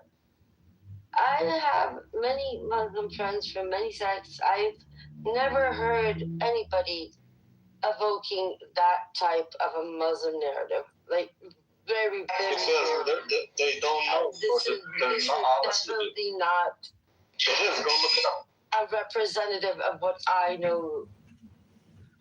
Wait, what are you talking about? The ones you know are probably liberal, and their opinions don't matter. What matters. Wait, Prince, which part, Emeralds? Which part can you say? You know which part. No, I don't. I think I missed some of your shit, man. You need a new phone or a new mic. I don't know. Start a GoFundMe, Prince. I can't hear you. Just shut up. Emeralds. Everybody. What part do you think is like the extreme part? Sharia law? Yeah, what? What about it? What did he say? I don't know many Muslims that want to live under in a state that doesn't separate church and state. Even if they are devout there are a lot of Muslims. Okay, well, from my experience. Wait, Emerald, you were having a whole conversation with cynics last night. But by the way, that's not true. You can look up Gallup and Pew Research over. Guys, let her finish her point. She did. You don't. You didn't. You literally cut her off. I did. Before in the past few years, I've had the opportunity, because even if I did engage with Palestinians in the past, I didn't have the opportunity to engage with so many people from the region before in such an intense manner. And the one thing I have learned that is very, very consistent, yes, people are conservative, but the majority of them recognize the fact that that doesn't mean that that has to be an inherent part of the sovereign country. And most of them are actually against it, which is beautiful. And that's the type of I respect faith. I don't respect institutionalized religion. And to at least my experience, and from my Egyptian friend to my Yemeni friends, Pakistanis, one of my best friends is Yemeni. Pakistanis, even if they are conservative, and some of them are, and some of them more liberal, not many would advocate for a state that is inherently religious. So, Emeralds, I think you have to separate two things. Wait. She supported Hugo Chavez. She supports the Soviet Union. What? As I asked her a question, let me respond to her. Emeralds, I think you have to separate two things.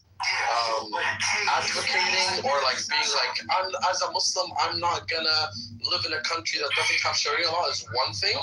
And if it happened to be a country where they do start Sharia law, like accepting it and living there is another thing. I think maybe the pool of Muslims that you've spoken to might not be representative, but I could easily say the majority of Muslims would be happy if their country actually practiced Sharia. Sharia law in its entirety and in its proper form is one major thing. Proper Sharia law. Okay, so wait. a second. I agree that it's not your experience with the Muslim exposure, but I really don't think it's representative. Your experience is anecdotal. Look at the numbers. There are few research developed numbers from over a decade. The Palestinian Authority. Bro, can you shut up? What's wrong with you? Somebody speak Spanish, bro. According to the Palestinian Authority, 2017, 85% were told on Palestinian personal status law, and they claim that must be based on the principles of Islamic Sharia. The Palestinian Authority released the Constitution recently, and in it says Islam is the origin of Palestine. Sharia law is the main source of legislation. That reflects what the people want. And you can look across the region. The extreme majority of Muslims in the region, from Egypt to Syria to Jordan, the extreme majority of Sharia law. And Rose, a lot of Muslims believe that Sharia law is the best thing ever. You take it from me, I live right across the river from the Caliphate. And like to them it's the most fair, most just, and no other. It's not Abdul. So, I mean, Sharia law hasn't really been practiced appropriately. That's not for a very long time. You just Well, I mean, people have I don't know. I think Afghanistan One at a time, Benny Adams, then Edward, and then you. Or is it Muhammad? Benny Adams. I was just saying that, like, Afghanistan is doing a pretty good job of abiding by Sharia law, and Iran as well. Albeit Shia, but there's some differences. Like, by and large, they do abide by Sharia as well. Those would be the closest nations. Northern Nigeria as well. I mean, you have some examples. No, they're not. I forgot the City. Okay, this is not serious anymore. Silly. I don't want to try not to put you down the audience. Can you continue? Does he do? So Benny Adams knows perfectly well that these are not representations of proper Sharia law. What do you mean by proper Sharia law?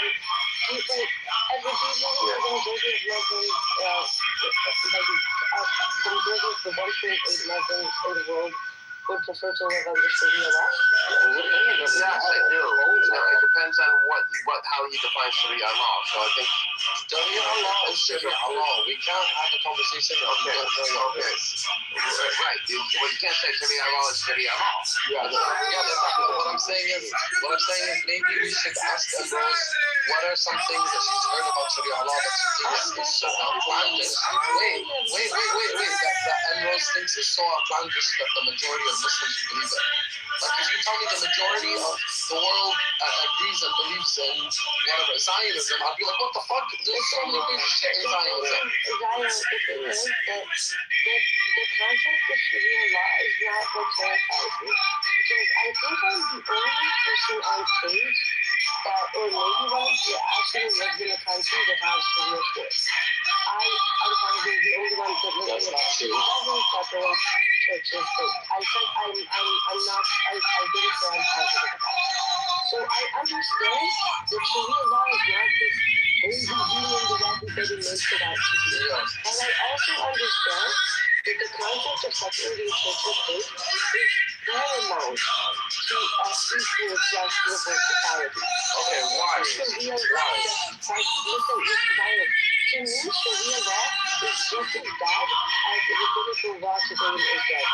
Islam, to me, is just as bad as Iran in that concept of not separating church and state. Rose, you're using a failed example of applying church and state to be one. I'm showing you that my aversion to Sharia law is not the fact that it comes from. No, I understand. It's that you saw an example in your own country, and you're like, how can anybody apply it? Religion, in my opinion, has no place in a democratic sovereignty. Yes, but what I'm trying to tell you is Sharia law I'm telling you, Sharia law would never do what Israel is doing. It doesn't matter. Because if you want a country to be a pluralistic country that has equal rights for all, there are equal rights under Sharia. No. There are. Zion, no matter how much a country that is honestly, you don't even know what you're debating. a country that is based on a single faith or a single religion, no matter how much it tries, will always prioritize that religion. There is Sharia. I don't know how to hold on. Exile, under Sharia law, right? Whatever. Can a Muslim woman marry a non-Muslim man? No, because it's religion. Great. Okay, beautiful. So that's a if she was non-Muslim, she could. Yes, I know. That's why I specified. So a woman born to an Islamic family, was born into it, right? She is not allowed to marry someone who is not Muslim. No, she's Muslim. Okay, great. So she's not by choice. She's not Muslim by choice. She's Muslim by birth. So hold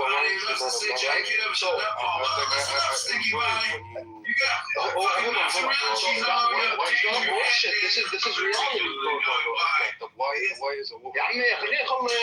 No, but this is a premise, right? I chose one of the easiest, most non-controversial examples I can find, right? This is a premise which Penrose would find detestable because she would want a pluralistic, quote-unquote liberal, lowercase l liberal society in which there was more freedom, in which anybody could marry anybody.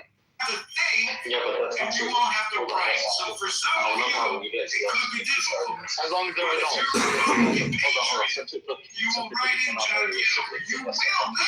There are people who have 5 cases over their mothers and fathers. Why can't they? Because the liberal society is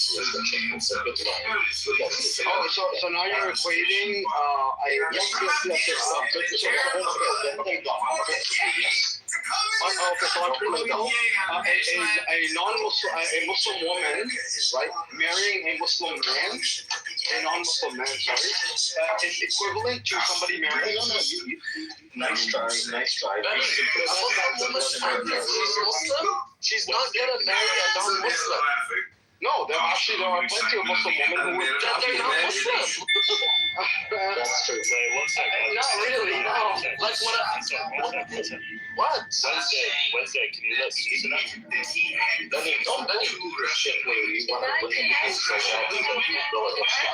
something? Hold on, I don't know. Friends, can you hold on? Can I explain something? I'm going to take the book Benny gave us an example and explain how it actually works. Because Israel doesn't separate churches. That means that issues like marriage, divorce, domestic issues are under the traditional or jurisdiction of the Ministry of Religion, right? And that means that, for example, a Jew can only marry a Jew because there's no institution, no religious institution that is with a Christian or a Jew with a Muslim, right? So the option simply doesn't exist because the people who are in charge of that aspect of your life are not people who it doesn't exist. So a non-Jew can marry a non-Jew. Just let her leave Judaism if she wants to marry a non-Jew. Let her leave Judaism. Zion, the point is that you can't do it within the state. The idea of marriage is restricted to religious marriage only. And that's just a minor example. The concept of not separating church and state, to me, it's a dumb example because liberal societies place restrictions on people no matter what. No, this is the atheist argument. I have no problem with Sharia law or Sharia courts or rabbinical courts existing and communities and people individually choosing to opt to take their cases under their jurisdiction. It's a personal choice. That's fine. You're going down this dangerous point. It's not. What I'm telling you is it's not. Rose, listen to me. This might be the only option in Israel. I don't know. What I'm telling you is under Sharia law, non-Muslims get married and do their family affairs and do their inheritance and do all these things according to their own religious laws. So if you're not and you want to get married, you're going to get married in the church or whatever. And do you think the church will allow to Christian with a Muslim? That's the whole point. That's what I'm telling you. If a Muslim girl wants to marry a non-Muslim guy, let her leave. Let her leave the religion. If she's not happy with the rules of that religion, it's not about leaving the religion. It's about the state not providing an option. It doesn't matter. There is an option. I just told you. Correct me if I'm wrong. Didn't the Christians under Islam and Sharia laws at the time of the Prophet get married according to their own religious laws? Yes, they did. Yes, they did. No. You don't understand the problem. Hold on. There is no problem. There is no problem. All societies place restrictions. Not every. Yes, there are going to be restrictions. Yes, there are. I'm speaking. I'm not denying that there's going to be restrictions. I understand what you're going to say now. Why can't the congregation sister? Listen, the restrictions that are going to be placed around the institution of marriage, for example, let me explain to you. Let me explain to you because I know where you're going with this. And then kids don't take a long time answering. Listen, the restrictions Is your name Prince? placed under the. Is your name Prince? Oh, you said Prince first? Okay, go. Okay, there are restrictions in all societies, no matter what, and you can never please everybody. If this is given society the power of these modern liberal states, they're governed by the authority of the people. The people, by majority in the democratic state, wishes to be governed in this fashion. It's the end of story. Don't put your minority, liberal, supremacist views on the entire population. That's what people like Embos love to do. We don't give a shit. We wish to be governed. We wish to be governed in such a manner. We will be governed in such a manner. That's it. Okay, great. So obviously there will be restrictions around institutions. The difference is where those restrictions come from. Now, in the case of a secular democratic state, it is the people who impose these restrictions through a democratic process. And these restrictions can be changed over time. Take the age of marriage, for example. Once upon a time, it was 16 and 15. Now it is 18 in many states. Some places take it at 16. Whatever it is. I'm not saying that there's going to be no restrictions whatsoever. It's how you come to these restrictions. How you come to how the law is different. In your respect, or from your standpoint, there are certain things that can never be changed whatsoever because it is God's law. It is a divine law. You cannot change God's law. It's a divine law that's applied to the people who believe in that divine creator. That's it. We should also no, because in the cases of, for example, someone who is born to a Muslim family, there are also, in certain cases, not necessarily always, but in certain cases, there are apostasy laws. So you can't plead. But yeah, we should also make it clear here too that unlike Christianity, and not to pin two religions against each other, I don't do that. But in Islam, there is a legal system that's built into Islam and a way of governance. So that's governing and a legal system. Yeah, what we're advocating for is a secular. Let me just land. I'll be very quick. There isn't just one way. It depends on the school of thought in Islam. So there isn't just one type of government. There's one set of laws or a legal system. Yes, but the government structure and how those laws are applied, and you know, the representation of the people, that's all dependent on, you know, what type of nation Muslims decide to set up. So you can't, there's no one size fits all when it comes to Islam, except for the legal body. I intentionally chose an example. I intentionally chose an example that is universal in Islam. That a Muslim woman cannot get married to a non-Muslim man. Yes, he's a Muslim. Again, she's a Muslim woman. She's not going to want to get married to a non-Muslim man. That's it. Let me say something. Very fringe minority.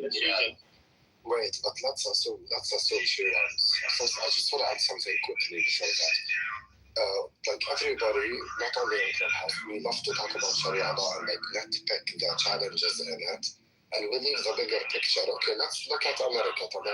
Some states are secular states, and everybody like, I'm a Muslim, I can marry a Christian girl. My sister, if she lives in California, she can marry who the hell she wants in the, let's say, San Francisco court. Okay? But then let's look at the society. Put Sharia aside, and let's take a white Southern girl from America who's Christian.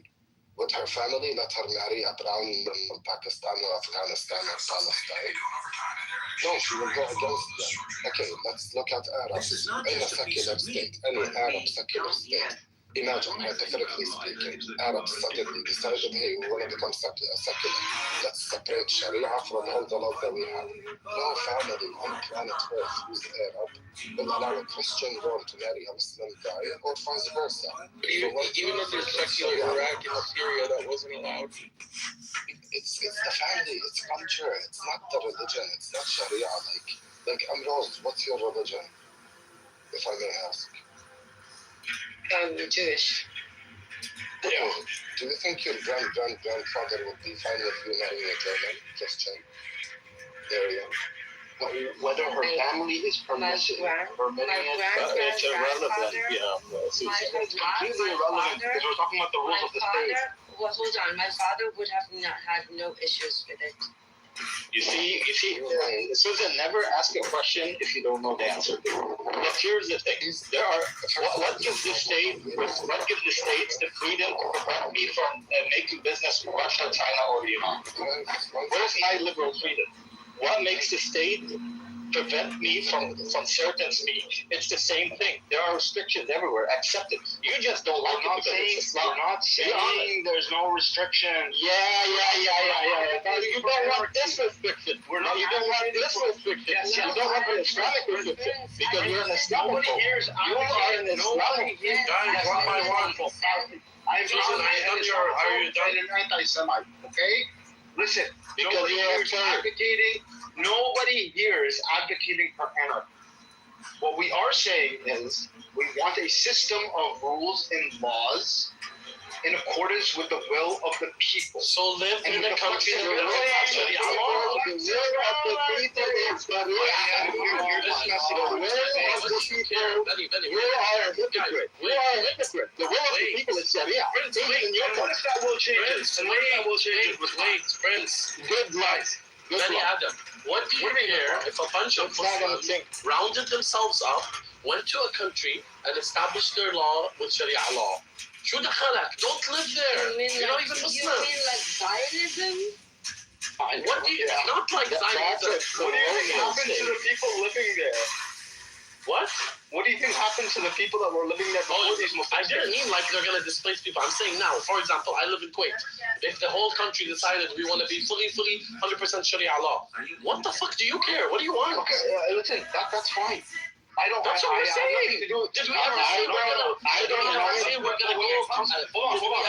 gonna go conquer a country and force the inhabitants to be under us like Zionism? Hold on. But not all people living there, right? It doesn't matter. Not all people Wait, you shut the hypocrite. You're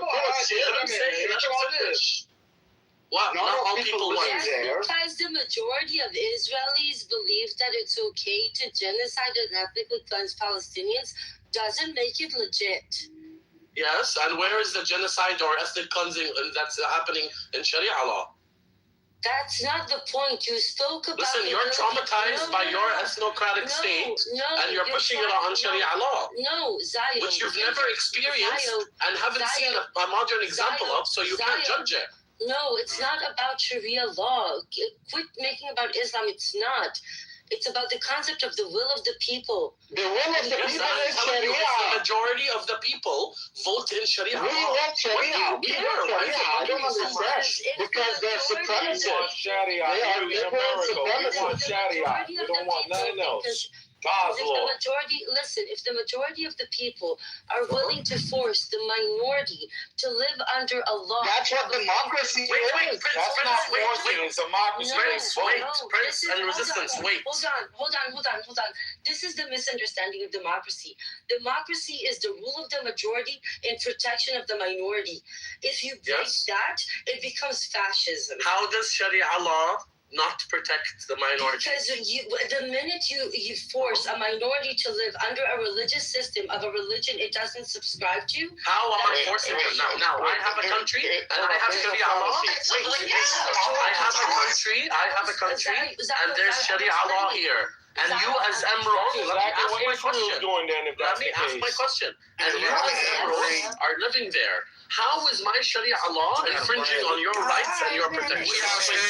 Because I'm living in a country that is governed by a law of a religion. Yes, and how does that mess you up? What can you not do? You can practice Judaism. You can marry a Jew. What else do you want? What are your other examples?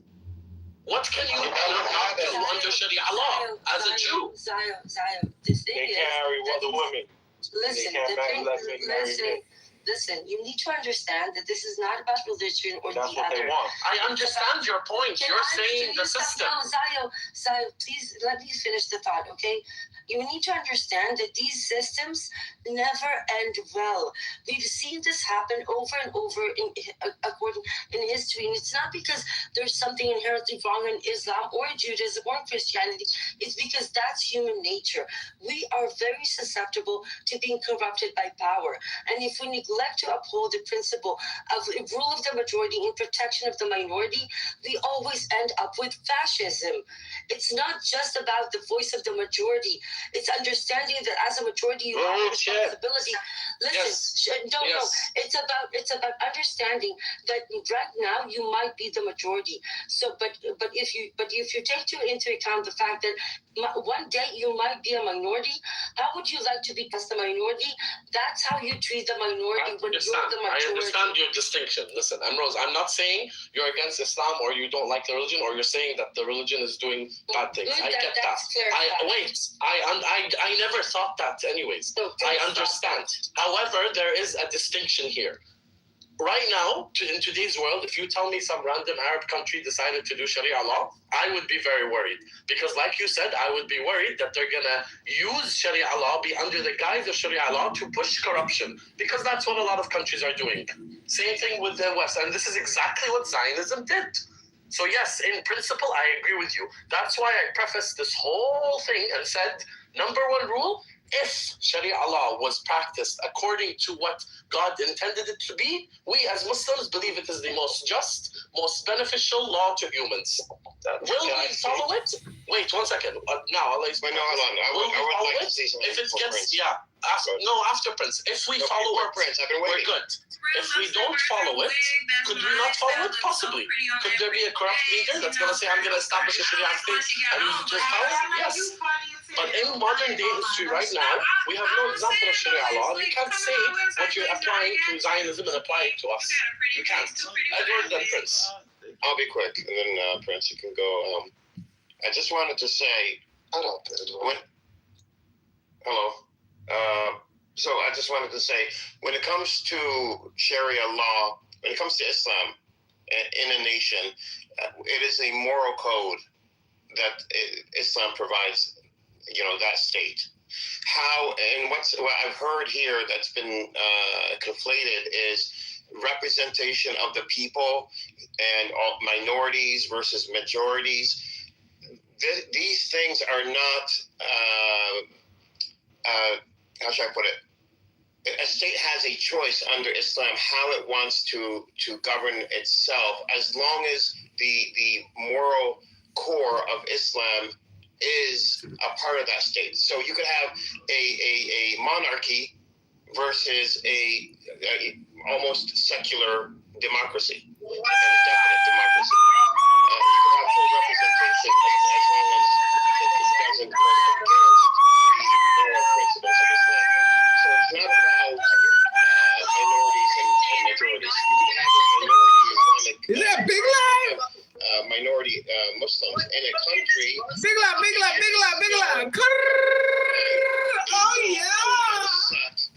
For that nation in its constitution, and still everybody is treated equally, and so there's no ambiguity there. There's no issue there. You can have whatever nation you want, as long as so we shouldn't confuse the two. We shouldn't confuse Islamic principles with the modern representation of a Western nation. They're both still compatible with each other, unlike other religions. Okay, Prince, you can go now, but guys, I want us to actually have a conversation. Like, I don't want to fucking call on everybody and just talk normally and don't interrupt each other. Okay, can you hear me good or? Yeah, yes. Go ahead. We're used to this. Okay, good. Bismillah ar-Rahman ar-Rahim. From the great prince to the simpletons of this room and to the honorable people of this room. Here's the thing. No offense to Ambrose and Bani Adam, two anti-Islamic rule people, which is quite clear and obvious, as much as you'd like to say, no, it's obvious. We know it. We know it, and it's fine. Just be proud of it. Here's the thing. Both of you and people like you are hypocrites and liars, right? You talk about the will of the people. The will of the people has been for many years to implement Sharia law. I'm not talking about my own opinion. I'm talking based on polling from non-Islamic friendly or non-Islamic sources. We're talking Pew Research, Gallup, CNN, a lot of other polling. Even the PA in Palestine did a polling and found that 85% want to implement Sharia law in Gaza, West Bank, and East Jerusalem. Okay? This is the will of the people. And in any given society, there are things that minorities don't like. Today in the United States, there is a minority that doesn't like the separation of church and state. But what you want, Ambrose, and what Bani Adam wants, you want your hypocrites and liars, and you want the tyranny by the minority. You want the tyranny by the minority. You want to impose on us your liberal views because you don't like our Islamic rule, right? I live in the UK. Wallah, I don't mind if tomorrow morning the British government announces that it is transforming its governance system to a theocratic Christian system. I will then either stay and live among them or leave. But I'm not going to oppose it. The will of the people of Great Britain, the majority of the Brits want to live under theocratic Christian law. I don't mind it. It's not my place. And I think Muslims who argue against it, we want secularism, because fuck you, shut the fuck up. It's not your country. At the end of the day, you're an immigrant, descendant of an immigrant. You know it's not your culture. You know your culture is very different. So spare me the Muslim liberal hypocrisy as well, right? There are many things in Western liberal societies that infringes upon a minority, right? When the United States had a heated conversation over same-sex marriage, the majority of Americans rejected it, including the most liberal state in the Union, California. 65% voted against it. Shut up, Mike. You don't know what you're talking about. 65% in 2012 voted against same-sex marriage in California in the ballot. And what happened? The tyranny by a minority in the Supreme Court ruled it, right? What should have been done is an organic transformation, if that is what the minority wants, an organic transformation of convincing the people. Long-term, I think long-term, American public, white Americans, black Americans, Hispanic Americans, Christian, would have accepted same-sex marriage, and they would have voted for it in a referendum. But they impose a tyranny by a minority the same way you want to impose a tyranny by a minority. The will of the Arabs, the will of the Muslims is to have Sharia, even outside of the Middle East. 75% of Pakistanis want Sharia, and the numbers are similar in other Muslim majority countries. So even here in America, all the Muslims want Sharia. Well, America and Canada and a lot of Western countries their laws are based on Christian laws to begin with. I don't know. So go ahead, Ambrose. I mean, respectfully, if you want Sharia law in America, get the fuck back to your country. Like, you have to. This is our country. This is our country. Brother, I was born. I agree with Susan, actually. I agree with Susan. You want to do what Ambrose and Bani Adam want to do to Muslims in their own country. Yeah. See, that's the difference. What we want. Move to Pakistan. Move to Saudi Arabia. No, brother. Hold on. Once again, what we want is irrelevant to what the people voted for. See, that's the difference. See, the Muslims here, like everywhere else, we respect what the law of the land is, because that's what Allah and His Messenger told us to do. But that still doesn't change the fact that Muslims here would like Sharia. Point blank. Well, you're not getting it, buddy. Yes, that's fine. You can say that. The thing is that today's world it would be extremely. No, we're gonna have it here in America too. Guys, that's why we're gonna beat you, Yahoo. Guys, we're gonna beat you, Yahoodis, to submission. All right, resistance. Go shopping.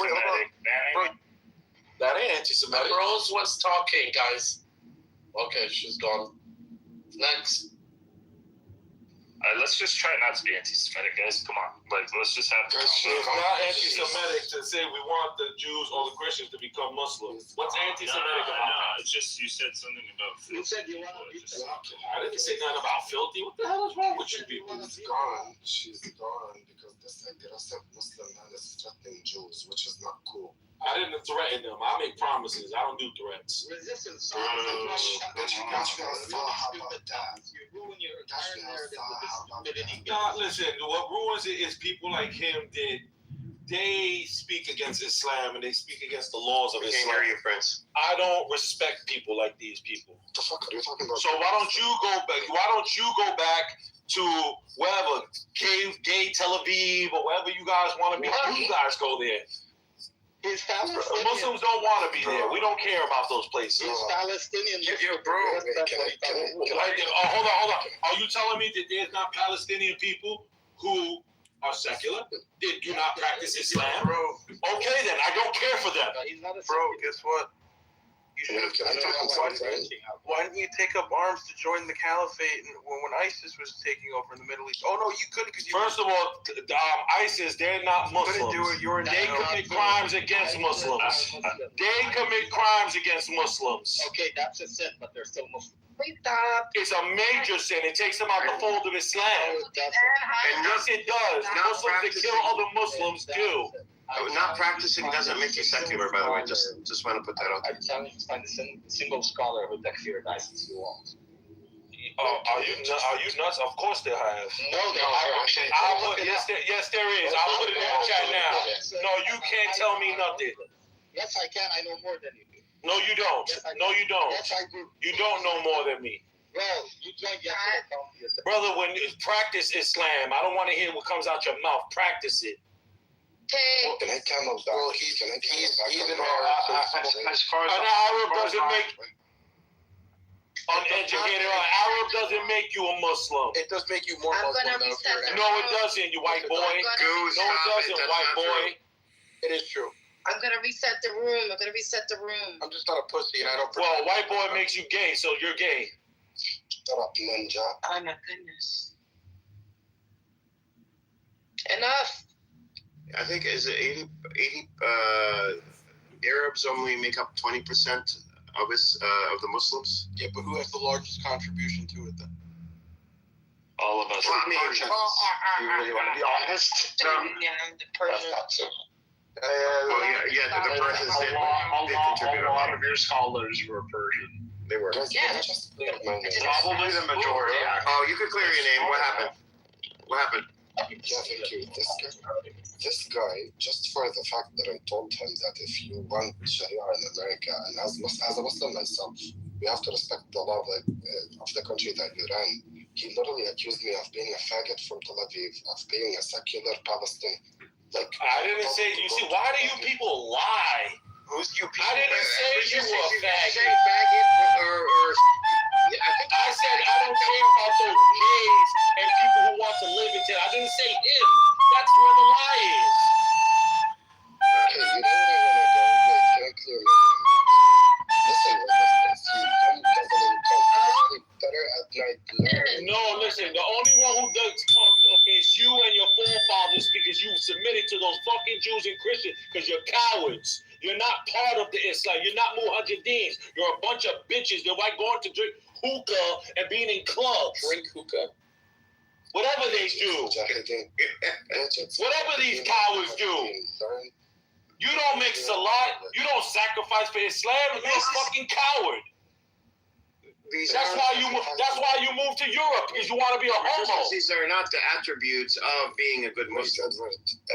No. This is me having to whip this coward into submission. Resistance. You know what I said? All right. I'm about to read it. And like I said, these people are liars. And I'll read you, brother. I'll read a number of scholars right now, Sunni scholars. Okay, before you start, have takfir ISIS. Okay, before you start these that, people are liars. They lie. Resistance. Before you start that, let him. Munafiqs is what they are. Let him complete before you start that and move on to something else. Let him complete. Go ahead. He is saying I didn't sacrifice anything for Islam. My forehead's skin was sacrificed for Islam because I was circumcised when I was young. That's the bare minimum I did for Islam. So are you trolling? Are you trolling? No. Why would I be trolling? He's a Muslim, Palestinian. Actually, no. That doesn't make you a Muslim, Edward. This whole notion, he's Palestinian, that don't make you a Muslim. No, I said he's a Muslim. I don't care if he's Palestinian. Okay. No, I was answering Wednesday. She said, is he trolling? Yeah. I mean, I didn't say he was trolling. Wait. أقسم بالله العظيم I am a Muslim. My name is Muhammad. يا جماعة الخير. What's wrong with you? Okay. No, Susan's Muslim. I know Susan. All right, Susan, you're Muslim. Susan was fasting today, and I'm eating suhoor right now. What is this bitch doing in America, Resistance? What are you doing in America, bitch? I just made iftar, and I'm going to the masjid now to do tarawih while you're probably masturbating. Okay. All right. Okay. If you're doing Ramadan, you don't do Ramadan. We observe fast during Ramadan. If you are, no, I don't know Ramadan, that. It's not to sun up to sundown. It's the whole month. The whole month is holy. You don't talk this way. It's not. No, he's not. No, he's not. He's not. I know. I'm a Muslim, unlike you. Susan, stop trolling, please. You got one more chance. He just did takfir on me. If I was Ebros, I'd be like, I wouldn't want y'all running. I mean, she thinks we're crazy. I mean, not that her opinion matters, but I just thought that was funny. I think she knows that we're crazy. Go put him down. Who down? The other cow with the beam, obviously. Don't call people non-Muslims in Ramadan. I'll say what I want, you coward. No, don't. I'll say what I want. Enough. Zio, why are you putting people down for? Because he's a clown. Because he's a clown. So what? He cursed at me and he disrespected me. Did you throw him down? You also cursed. You coward. I didn't move you when you cursed at me. You're a clown. I only moved you. And that's the problem with these disgusting tribes.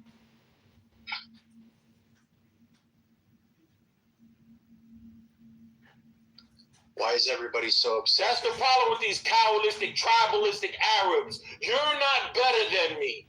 Allah Ta'ala tells us that in the Quran. If you are, stop. Absolutely. No, I'm going to tell him the truth about himself. Because that's what Muslims do. Okay, I have something important to say. Okay, Dylan, what do you want to say? Nobody's going to kick Israel's ass.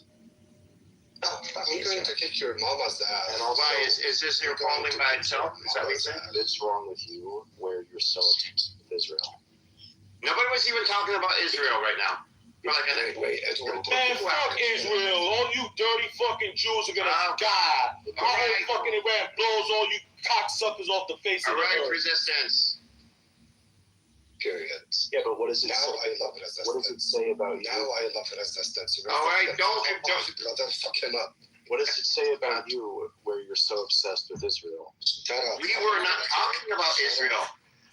Why is Israel obsessed with raping little children like Epstein and Ebru Barat? Okay. Why are they so obsessed with taking guns from children? So you speak on behalf of all Israeli people because you've been reading things on the internet? reading facts that have been put out by the FBI and the DOJ, and it's been exposed by their disgusting nature by the Bibi Netanyahu harboring a disgusting Jew that came to America trying to rape a little girl in Nevada, and then they flew him out in a private jet because you guys harbor pedophiles. Right. You don't realize how you're a sheep. You don't realize how you're reading. And you guys are less than the shit that comes out of a goat's ass. Here talking about why are we obsessed with Israel when we were not even talking about Israel. Sir, so who's the sheep? Sir, look at the title of the room. Who is the sheep? Look at the title of the room. I did the title. I understand. Okay. So yes, Iran will kick Israel's ass. Yes. Like yes, they did, I did the title. I did the title of the room. You have a problem with that? I don't have an issue with you putting that as the title, but nobody's going to be kicking Israel's ass. Yes, they are. Ballistic missiles right up their ass. I believe they did in June. I believe Iran really gave it to Israel in June. I mean, the United States is using. I mean, if you're Israeli or a Jew, you should be wondering why the United States will be using Israel as like a guinea pig, because that's what it's going to do, right? Because we're not a civilian. People living in America, civilians, we're not going to get those ballistic missiles. The people in Israel will. And we saw what happened in Tel Aviv. I have a question for you. Guys try to hide it. Why are you so fixated on this? Fixated on what? Because we hate those dirty Israeli terrorists. That's why. As a Palestinian. Sorry, Edward. Sorry. We're not fixated on it's called geopolitics. The United States of America might be going to war with Iran. So why would we not have a conversation about this? You know, since Trump wanted to be America first and no new wars, but it seems that Israel wants to bring us into a war like it always does. So yeah, we're asking the question, will Iran beat the crap out of fucking Israel? There you go, Andrew, you could go. I don't believe so. I want to know how this impacts your life personally. Well, for me, as a Palestinian, it impacts my life, my family's life. So a weakened Israel is better for Palestinians. Weakened Israel is better than for America. I think Israel is just going to take over the time. I think you are a Jew hater. I think you're an anti-Semite. How do you get that? You're cloaking it. How do you get that? Because you're trying to... Let me speak. Let Dylan complete. One second. I want to ask you a question. Let Dylan complete, please. Go ahead, Dylan. Yeah, you're trying to mask your Jew hatred over with the guise of anti-Israel geopolitical. How do you know? Because this doesn't impact you in your personal life. I just said it did. I'm Palestinian. No, my family is directly impacted. The reason why you should be getting so worked up about. Wait, I just told you. He said, how does this affect me? Actually, I'm talking about Wednesday, sir. I'm not even talking to you. Okay. Why are you ignoring what I have to say? Because I'm just directly talking to Wednesday. Oh, you're directly talking to Wednesday? I didn't even realize you was directly talking to me. I thought Edward was not to speak to, but how am I influenced by this? I have family in the military. Actually, a lot of my family's in the military. I didn't ask young men and women are in the military. Okay. My family. Okay, as a matter of fact, they're on Fort Drum right now. I didn't ask your family. I'm answering your question, sir. Thank you. You're actually not, because I'm answering your question, sir. I'm asking your question. I'm answering your question. I need you to relax. I need you to take a deep breath. I am relaxed. Here, this is me being relaxed. Okay. You want to see relaxed? Right. There you go. Relaxed. Look, Goo, you actually stayed long on this panel. Where did everybody go? Probably to a different room. God, shit. You know, everyone wants acceptance. What's wrong with y'all? I swear to God, men can't get along. I don't tolerate nonsense from these people, and you know that. I don't care. I'm not like other people. I don't care about it. I don't care about how they feel. These people are rooted in hypocrisy. Not me. My law is the Islamic law, point blank. I don't care about nothing else they're talking about. Nothing. Edward, why do you keep on going off? Who left? All right. Well, this was a good room, guys. Yes, it was. It exposed the hypocrites. Hold on, I don't even know how to work this thing. And a bunch of Zionist, bitch boys came through.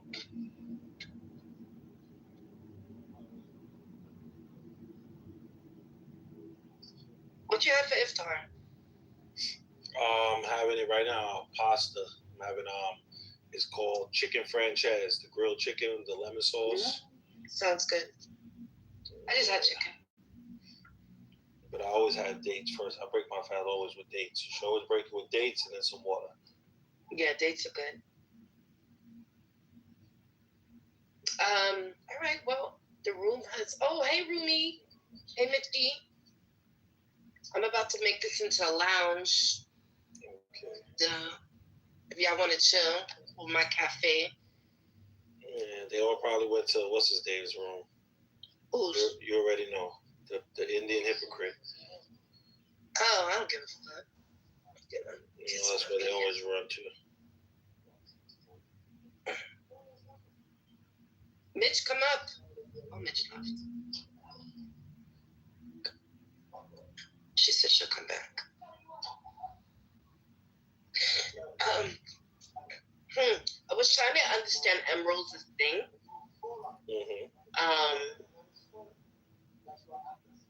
I understand that she likes democracy, right? A secular democracy. But if Qatar decides to be full, like if Qatar says Sharia law, that's it, you know? If Kuwait says Sharia law, that's it. And if the minority don't want Sharia law, they can always go to a country in the West. Not every. It's like they're trying to make it seem as if every country has to be a democracy. Not every country has to be a democracy. This is a big planet.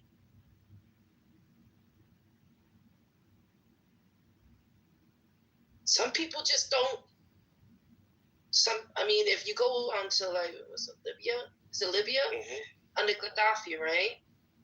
Under Gaddafi was, to me, in my opinion, was better than what they have now.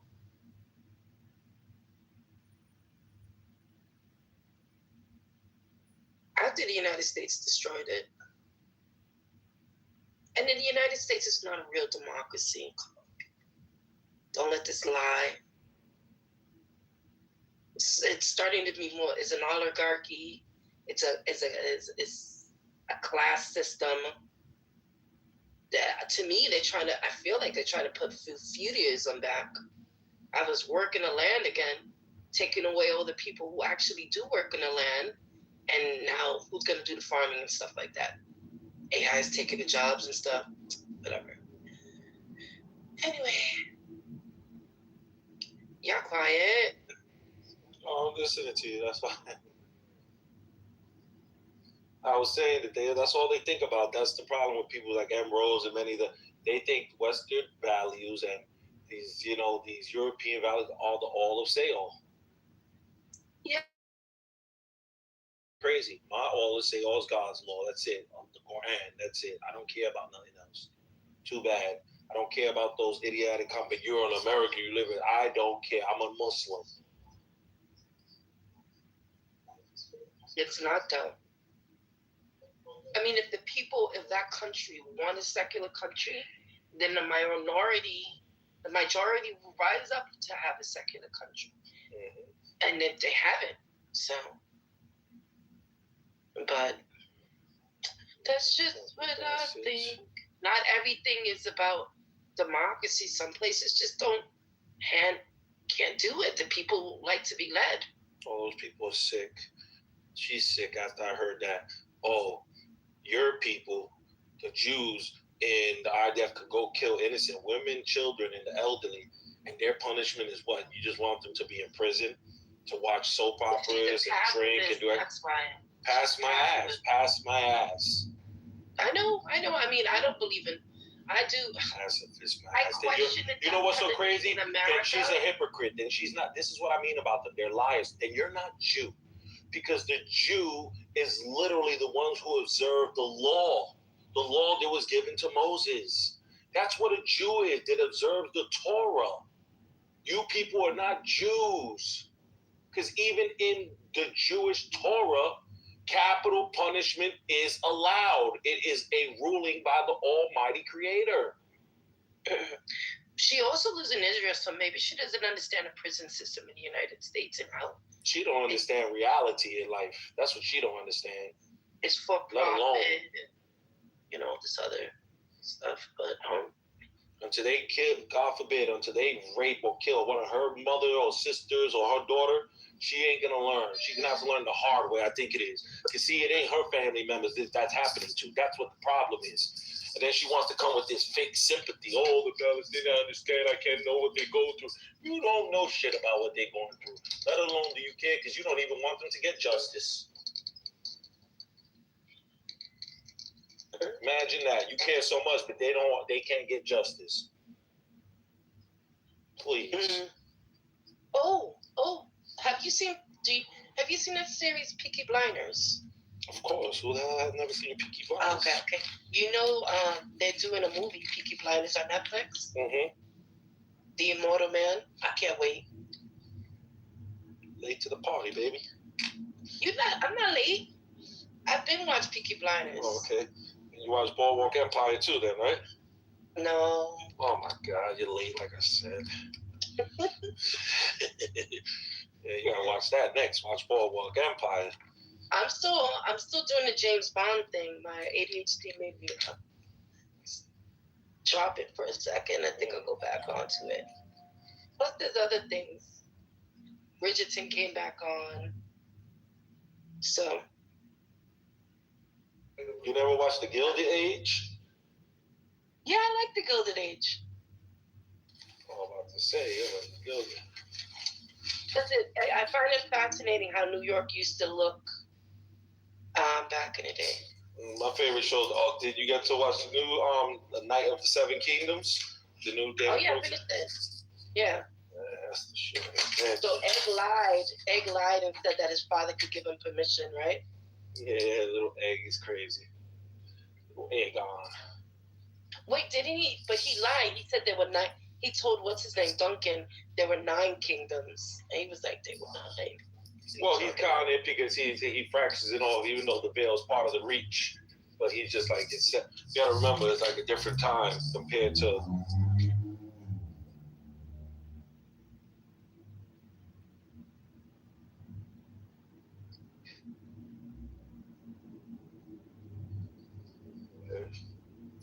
Love that show. Yes, though. Oh, and then BTS is coming back. Yay. Your daughter should be excited. What's that? The boy group, BTS, is coming back. Oh, I don't know about that. I don't even know. They're going to have a thing on a special on Netflix. Yo, I think Netflix, after a while, is going to start charging pay-per-view. I'm calling it now.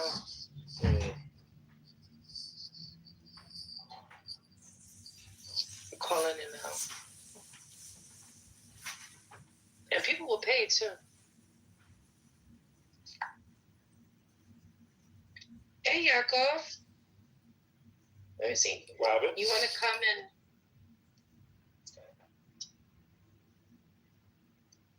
We're having I call mine the cafe. We're just having some chit chat, Yakov. Hello, Brandon. Hello. How are you? I'm well. Yourself? That's good. I'm good. Hey, Yakov, how are you? I'm sorry, I was muted. I was like, yeah, I was getting a little hot and heavy before. I was just listening. Oh, yeah. Didn't want to. Yeah, I haven't been doing rooms a lot, so my karma score's been dropping. Oh, let me see your karma score. I was top 1%. Wow. I was higher than that. I lost 4 points. Dropped me down. Really? Mm-hmm. Figured I'd do a little room. See, our resistance is doing top 10%. Okay, not bad. I don't know why I'm upset at that. I've been trying to lose as much points as possible and stick with my tradition, but it ain't been working out. I was at 0.5% or 2. That bring me down because I got sent to. But your goal is to lose points? Yeah, percentage? I don't want no damn badge. I ain't no honest student. You don't even got a badge, so don't you worry about that. Yeah, you have to be in the top 1% to be a badge. You could be the bad person, the bad kid. But yeah, this weather has been crazy, right? Oh my God, for the first time in 30 years, our water came into our basement. It's never come in before. Oh my God, that sucks. I'm sorry. Yeah, it's melted. Raise the water table. You gotta vacuum with that water out, right? Right, yeah, pump, yeah. You gotta check the mezuzah when you sort that out, man. I'm saying. What's that? He knows what I'm talking about. You gotta check that. Check what? I didn't hear what you said. You gotta check the mezuzah when you're done with the flood. When you're done with the I'm saying.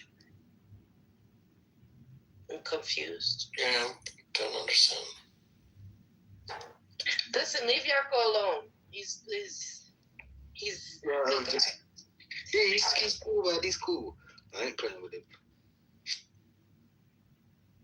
Well, I feel like I know you, Brandon. I don't know how I know you, but I know you. Shindim, come up. I'm not doing this. Oh. How are you?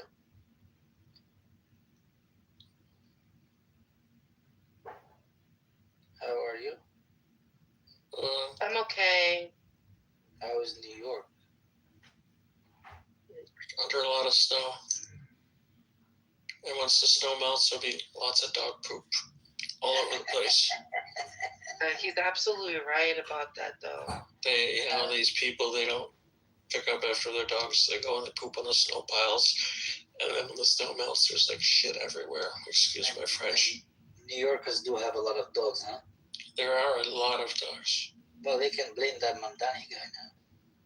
No, we've had a lot of dogs since before. No, we can't make. No, look, a lot of things you can try to throw it in, but owning dogs, like, that hasn't changed in the 1 month that or less than 2 months that he's been there now. I know, but you know what? He did a really good job this time. He decided to learn from his the mistake. First snowstorm? Yeah, I thought that was a pretty good idea. And I think the criticism about, well, it takes more identification to get a snow job than to vote, I thought that was not warranted. Well, I know he was meeting. Just for tax purposes, you need to. I'm following a story where those immigration people went into Columbia University and arrested a student, and Donnie told Trump she should be released, and she was released or something. Well, he went to the Oval Office and met with Trump today. Very quiet meeting. Very quiet. I wonder what Mamdani and Trump talk about. I think they like each other. I think Trump actually likes him. He completely disagrees with him, but he likes him as a person. Well, you know what it is? They're both populists, right? That's why Trump was able to get voted so many votes and be president the second time, because he is a populist. Like, those who Trump is a New Yorker. I mean, he's from New York. Yeah. But it doesn't help that the Democrats put pretty much a dead guy and then pulled him out and then put at the last moment. Yeah. That didn't help. I mean, but they already have their winning. I think Gavin Newsom is going to run for president. He's going to win. He's definitely going to win. I think in America, I think New Yorkers are the most politically sophisticated Americans. Do you agree? Most politically what? Sophisticated. I think they know more about stuff than the rest of the Christians. I'd like to think of ourselves, but who knows? I think we. I agree with that. I think we do. I think because we're just everywhere all at one time. I don't know. We're so mixed with so many different peoples. We live in our own bubble, that's for sure. Do you think New York is living a bubble? Really? Yes, definitely. It is not. It is unlike any other place in the country. It's true. I mean, it's not. It's definitely different than any other part of America. I'm pretty sure. I think you refused to ask this last time I asked, but what country do you currently live in? I'm a Palestinian. I live in the West Bank. Oh, I thought you moved. I thought you emigrated someplace. No, I think. Do you mind me asking? How you finding it? Finding what? The West Bank. I'm finding it. It's the West Bank. It's Palestine. It's where all the crap is.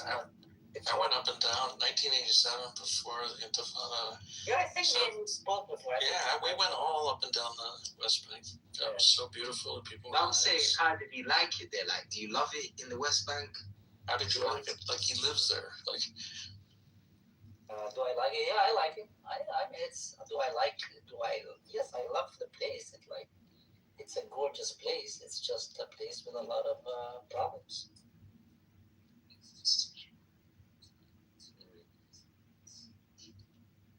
Chinton, all I have to ask is, did you build my house over there yet?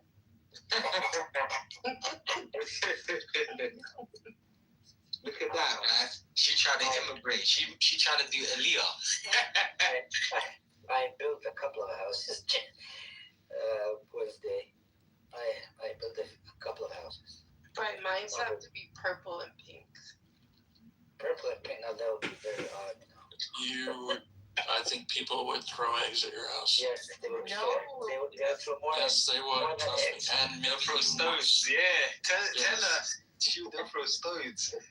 I'm not going to say explosives because that would be too obnoxious, but stones, rocks, cans, trash.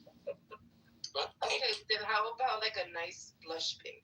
I think that'd be nice. No, that ain't happening. It's tan, white. It's tan or white.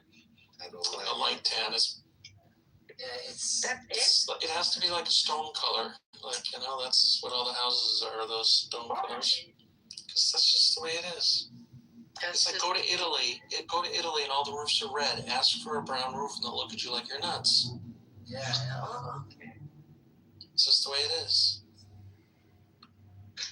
Okay, well then you can have a pink or purple painting. That's too radical.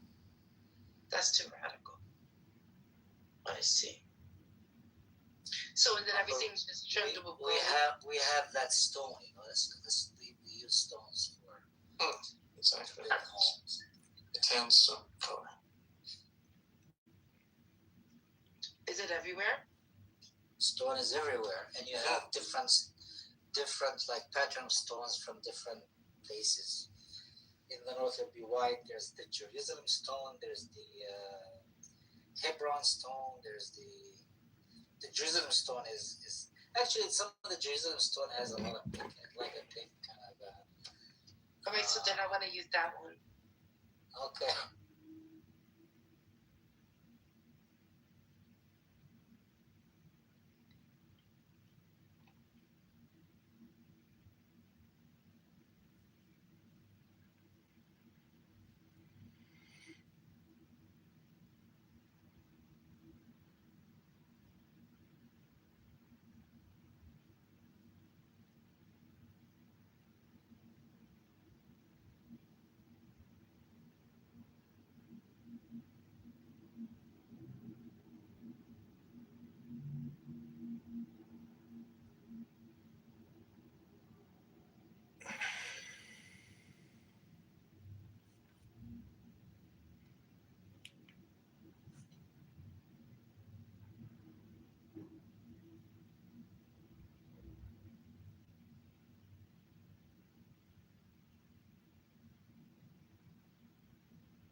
just Wait, let me respond to what John was saying to me, though. Right.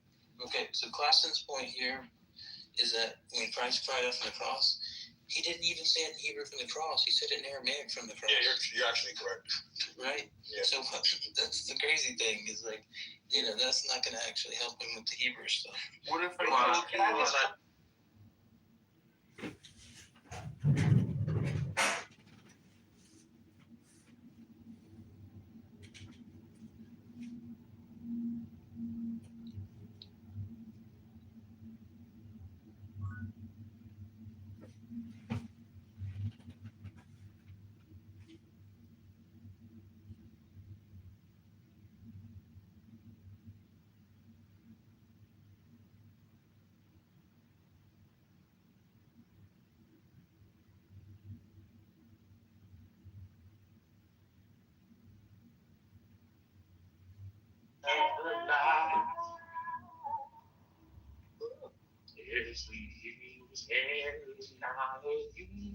See, black people, y'all, what's the CC? So he black. Here's the lights here. That's okay. I don't know, Miss CC. Perfect harmony.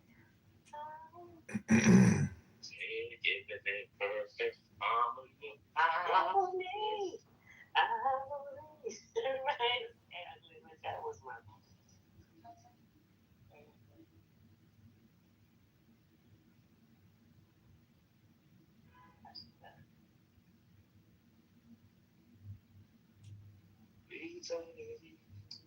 Hey, they are good. What's this?